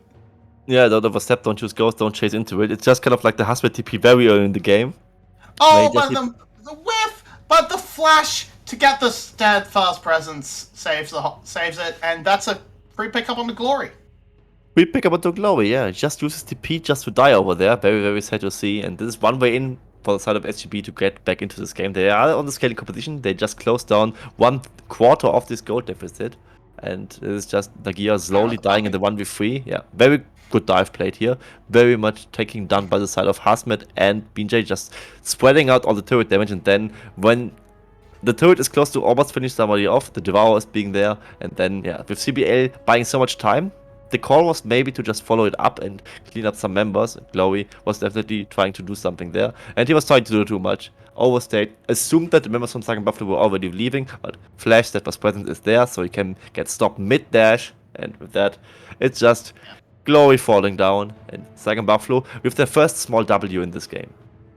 Just definitely not aware of you could say they didn't know where SGB was. There was no response coming out, expecting those resets to be coming through. And now good placement of the tower. Got some objective bounties, which seems a little bit egregious at 3k. But that's gonna happen. They're gonna pick that up. Well, it's 3k and 2 Drakes. Looks like a pretty substantial Wales lead, so either way. That being a bit close right now, 2.4k right now anymore, and the 2 Drakes still, of course, on the table for Team Wales. But now, with this small comeback from SGB, we really need to respect them. They are on this incredibly well-scaling composition. Zeri now on 2 items, just now completed Phantom Dancer and the Berserker's Grief, so Shogun will definitely be up to the task in the next team fight. He also regained his Summoner spells as Flash and Ghost were blown in this one bot lane dive play that almost worked out, where it cemented Team Wales' control over this Infernal Drake they did earlier. In the next fight, yeah, maybe Shogun is just ready for the play. Otherwise, Team Wales, with this Cloud Storm being there, want to some extent, potentially shift their focus towards the Baron area and break the game apart with that one, as it would take at least 10 minutes to get a Cloud Soul, and even then, it would just be the Cloud Soul. Of course, it's a very strong soul in general, but it just won't win you the game in combat stats alone, so there are more advantages to take from the side of Team Wales, and they definitely need to stay focused, stay on the pedal, and keep pressing Sagan Buffalo, as eventually Sagan Buffalo would regain control of the game. There's Baron on the map now. The pedal seems to be control this top side, but it's still just so very hard for Team Wales to find the angle they're looking for. SGB playing so far back, not wanting to risk anything this game, so we're probably going to be stuck waiting for another objective to really come into play, or pretty decent overstep, which might be happening towards this red buff right now. If we can get a look, red BJ buff got will it. be taken by BJ. Not as much as a commitment as the pogs on the screen were sort of indicating, perhaps. Yes. And right now, both mid laners in the top lane skirmishing a little bit. Huge CS hit by Glory, by the way. I mean, we know Froggy is not really the farming enjoyer in general, and he kind of got rid of that in Spring Split. What's that charm block? That looked weird. It looked like the charm got blocked by the Saber's presence, but the charm is a projectile, not a dash. Anyway, Yeah, no, I think just it was just short, I guess. It looked looked weird. similar range. Yeah, it looks like that. But it's Flashpoint from Taki. That could become relevant later on, but couple of ultimates burned means the team fight is not going to be quite as explosive for Team Wales. Can't quite bring it together for this fight in 13 seconds. SGB might be able to find their angle. No Cyclone to lock up Zeri. And I think if Wales plays it cool, they can easily secure this Drake, as the Mega Nut just now seems to be running out for Hazmat, and you can't just 5v5 with Mini now so well. So this is an angle for them. That was huge. A great charm into the follow-up from Ariadne. Locks out Froggy. Glory gets booted away, but that's still the kill coming through. And Yeah, that's the Dragon kill- as a reward.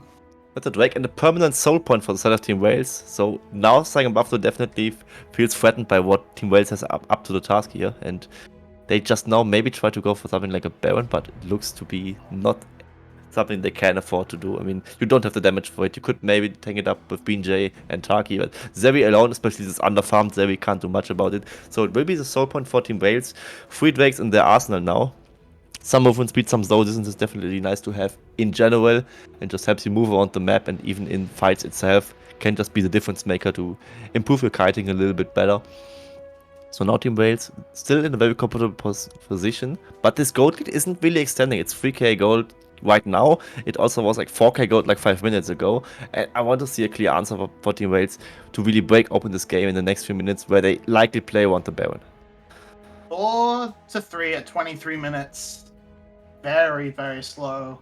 Very much both teams trying to keep each other at arm's length. Very small mistakes, very small outplays has been what has found these few kills so far. Oh, I'm Glowy. going to walk into Froggy, but this He's may at the just end levels. up bad for the Vex. Has that advantage in level, has the ultimate, 2 more charges. Can Froggy land the next fear? No, he cannot, and that's a solo kill for the Wales mid laner. And I think Milky yesterday in the discussion was talking about Froggy maybe being the best mid laner, but no, that's of course far off, as he just now got absolutely destroyed by Glowy. And yes, Vex is good against mobility, but the passive can only be up so much. Ari has 3 charges with the Spirit Rush, doesn't even need to use a flash, and Glowy just finds his angle, fades it into the Vex, and just kills him. Oh, it's a big knockback from Harsman, but it's not going to be enough to save him. And this fight is going on hectic in the bot lane. A bit of a weird angle on that Featherstorm, the flash over the wall to save Ariadne's life. BJ hitting that blast code and trying to get something all together. But in the end, just those 2 kills across the map. And look, I'm going to be like, Froggy has never been the strongest laner, and I think someone like Glory is pretty much a kryptonite to him. Because Glory is really good in that lane and can actually, and mechanically, and can shut down Froggy's weaker skills so he doesn't get to flourish on the map. But, so I think, and Froggy's had a good split. This is not a great series, but I think it's Glory. Glory's just so good, man. Glory had also a very good split already, like when he was on the Team Wales, when Team Wales was struggling, right? He was always the shining light of the team, and now that the rest of the team steps up, he looks even better. Glory even making arguments to be one of the better mid laners to split so far, as Yado hasn't really impressed that much. I gotta be honest about that, as a Cerberus fan even. And in this summer split, definitely good split by Glory overall. Froggy, of course, also. It is not as bad as his winter split, where he was like not farming, also not winning skirmishes. Yeah, let's not talk about Froggy's winter split too much. Definitely step up from that one. Like, Glory is better than even this version of Froggy, who has not quite lived up to his spring split hype, where he was regaining his form completely, but overall still a decent split. And this pickup and this other pickup as well for side of Team Wales in this mid game where they are strong could be detrimental to them, maybe getting the playoff chances very much higher. And so far, looking good for them. And very good. Top side is going to be their domain for this set up around Baron. That is, of course, always something to worry about. No team really wants to start it off, and completely understandable. No one wants to risk the old classic Baron throw. BJ, he's sort of hunting around for something, and wait, just cannot quite see where it is. It's a small lead. What do you want SGB to do to take the initiative and trying to claw the game back? Not get caught like Binjay is. Yeah, okay, I did. So that did sort of time out pretty badly, as Hasmed is now completely caught on the wrong side of the map as a mini Nah. He will be burst down in no time at all. Perhaps not, in fact. And now Shogun gets to be reeled right up. It's actually a win for the side of SGB. Glory gets caught out, but BJ survives.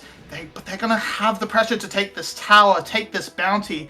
And SGB, well, that's one way to get back into it, I suppose. That's one answer. I wasn't even quick enough to answer the question, but SGBD definitely was, as they just go for this fight. And Shogun was completely untouched in this team fight. Nobody on the team Wales having the courage to really go for it. As you will see, BJ arguably getting caught, but so is Glory, right? So it's definitely a hard fight to play for the side of Team Wales already in an awkward corridor where he's getting zoned off by the stopwatch target. He's trying to attack, and while Nagir gets some access, he doesn't really hit the backline itself, so there's not really any room for them to play. And it ultimately results in Shogun just gunning down CBL, single pick for them, and this tier 1 turret, which gives them map control and also the objective bounty. So one strong showing from SGB. However, the timing is kind of unlucky, as for the Drake itself, the movement is still there for the side of Team Wales. Gotta say, right now you could just trade Baron for Drake, because Team Wales can afford to give over the Drake, while SGB absolutely can't. Yeah, right now, honestly, SGB right now looking pretty comfortable on their ultimate time. It's just that bot lane missing theirs, but everyone else is fine. Hassman's in a good space for Mega Nah, so this could be dangerous. Oh, Poppy. Here comes the Poppycopter and the Shadow Surge. This is going to be huge. CBL got knocked away. That's just the support, and Killer Queen doesn't even care. Doesn't even need him. Gonna take out 2, and Glory's going for more stopwatch, as he may have overstepped. BJ taken down to next to nothing, and the Flash will finish it off. Now Shogun all alone. Any bit of CC and this Zeri will pop. CBL's going to try and get in range for that depth charge, but over the wall goes the Zeri once again. And this is still enough for them to say it's Baron time. It's Baron time after that team fight, and they chase a little bit too much, I gotta say, trying to catch that Zeri when I was thinking, like, do they go for the soul? Do they even try to go for the end? Probably not, with Shogun being alive, of course, so they just go for the Baron right now and lose actually some time to go for the soul itself. Even though it likely won't matter, as they can just claim the soul on the way back. As I reset just now, the Baron recall timers being very short, could just go forward. And this fight, we will likely see a replay of that in a few seconds, so I will hold my horses on that one. But the consequence of this fight are absolutely massive. Team Wales just now getting Baron, and here we see the fight, how it plays out. They kind of bait themselves in with this Shadow Surge and the Keeper's Verdict landing, but they only knocked on CBL on the side of BJ. Fori dies pretty quickly, so he can't really dish out the damage, can't work with his passive very much, and Glory can just keep chasing in. Late Lightning Crash comes out by Shogun, so before he really starts to do damage, his front line is already gone, and he just used the Lightning Crash to really get away out of that, so it will just be a very huge fight for Team Wales. They get the Baron, they get the soul as well, and Saig and Buffalo are swimming. Actually, just the pressure for Team Wales is enough to clear this pit area, clear the soul, pick it up for themselves, and this can be huge. Ari loves this reset, the resets, loves the extra movement speed. Killer Queen loves the movement speed. Nagir loves it. Even Variety loves it. It's really just CBL feeling a little bit left out by the soul bonus. And this means that their team fights, their ability to try and jump on top of Shogun should be even easier. And right now it's Baron. Right now it's time for the siege. Wave clear is still good. So it's not quite as easy as perhaps you would like for Team Wales. But if they're playing this 1-4, they're playing it very nicely, and they're going to pick up a lot of damage onto mid lane. They absolutely are, using the Baron buff in multiple lanes to really spread out all the pressure they have on the map, and Saig and Buffalo trying to find an answer. The wave clear is kind of mediocre, I would say, with Zeri and Vex being there, and even if it would be good, it's still against Baron empowered minions, so Team Wales just getting a freeway ticket into the enemy base, getting at least one inhibitor, and it might just result in them getting 2, as the mid lane T1 to T3 turret also dropping quite low, and also potentially threatening a dive. Killer Queen would have everything up aside from his flash, could just go for a Cyclone, but they aren't going for the dive. Keeper's Verdict prevents worse from happening. They left Nagia a little bit alone, yeah. But it's, So I'm gonna follow it. you can't just Shadow Surge onto this Nagia. I mean, he doesn't have the Sunfire Cape this game, but he's still quite beefy with the Force of Nature Stellax and the Goldrinker. And it will just be 2 inhibitors and Psych and Buffalo. They need a miracle fight to get back into this game. Despite all their great scaling, Belladogs always loses, we know it in the VCS, and so far it's looking good for the Team Wales. Team Wales, 2 inhibitors cracked open. Just need to focus their attention onto this top side now. 5 minutes until this Elder Drake. That's the time where Team Wales really wants to close out before, because a steal from that and a Zeri approaching her 4th item, getting closer to that Infinity Edge, that can just change everything. Speaking of the Infinity Edge, it's pretty important because Ariety has one and Shogun doesn't, so that's kind of what the difference currently is. Yeah, 5v5 is generally easier to play when you're a stronger AD carry, and Infinity Edge itself is just such a massive power spike for AD carries because it just makes them those crits from just being nice to have to being really important, as you of course will crit at least every other auto attack with the 60% and also have this increased damage from it, so very huge for them. Also Stopwatch for good measure on the side of Ariety, so yes, Flash, Featherstorm and Stopwatch, 3 tools to get the hell out of dodge if anything happens to really fall apart for them. And SGB, I thought they might need 1 Miracle Engage, maybe they need 2 or 3 of them. And now, and Nagia looking closer, ever closer to getting towards that Flash.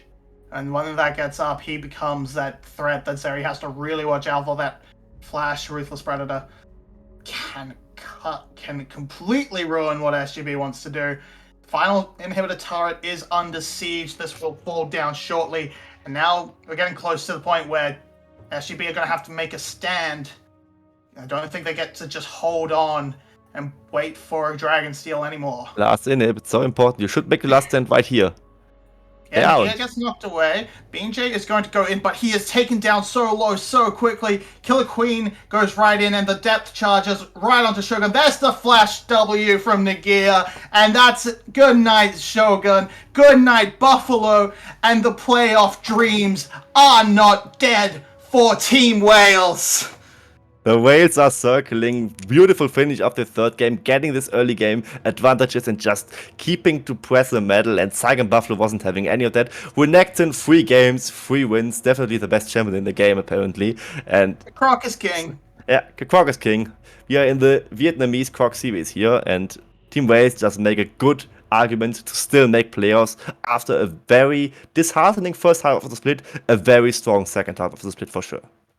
Yeah, this team can beat anyone, can lose to anyone. Taking that win on the board against SGB may be enough to undo those losses to ASE and Genius in the start of the split. But, of course, Buffalo, it's by no means over for them. They get to play ASE later on in the week. That should be theirs. It's a much easier competition than Team Wales. And now for Team Wales, they still have the chance. Even if they lose to GAM, they can still make it if Team Secret wins. So they're feeling very, I won't necessarily say confident, but it's definitely higher hopes in the Wales camp.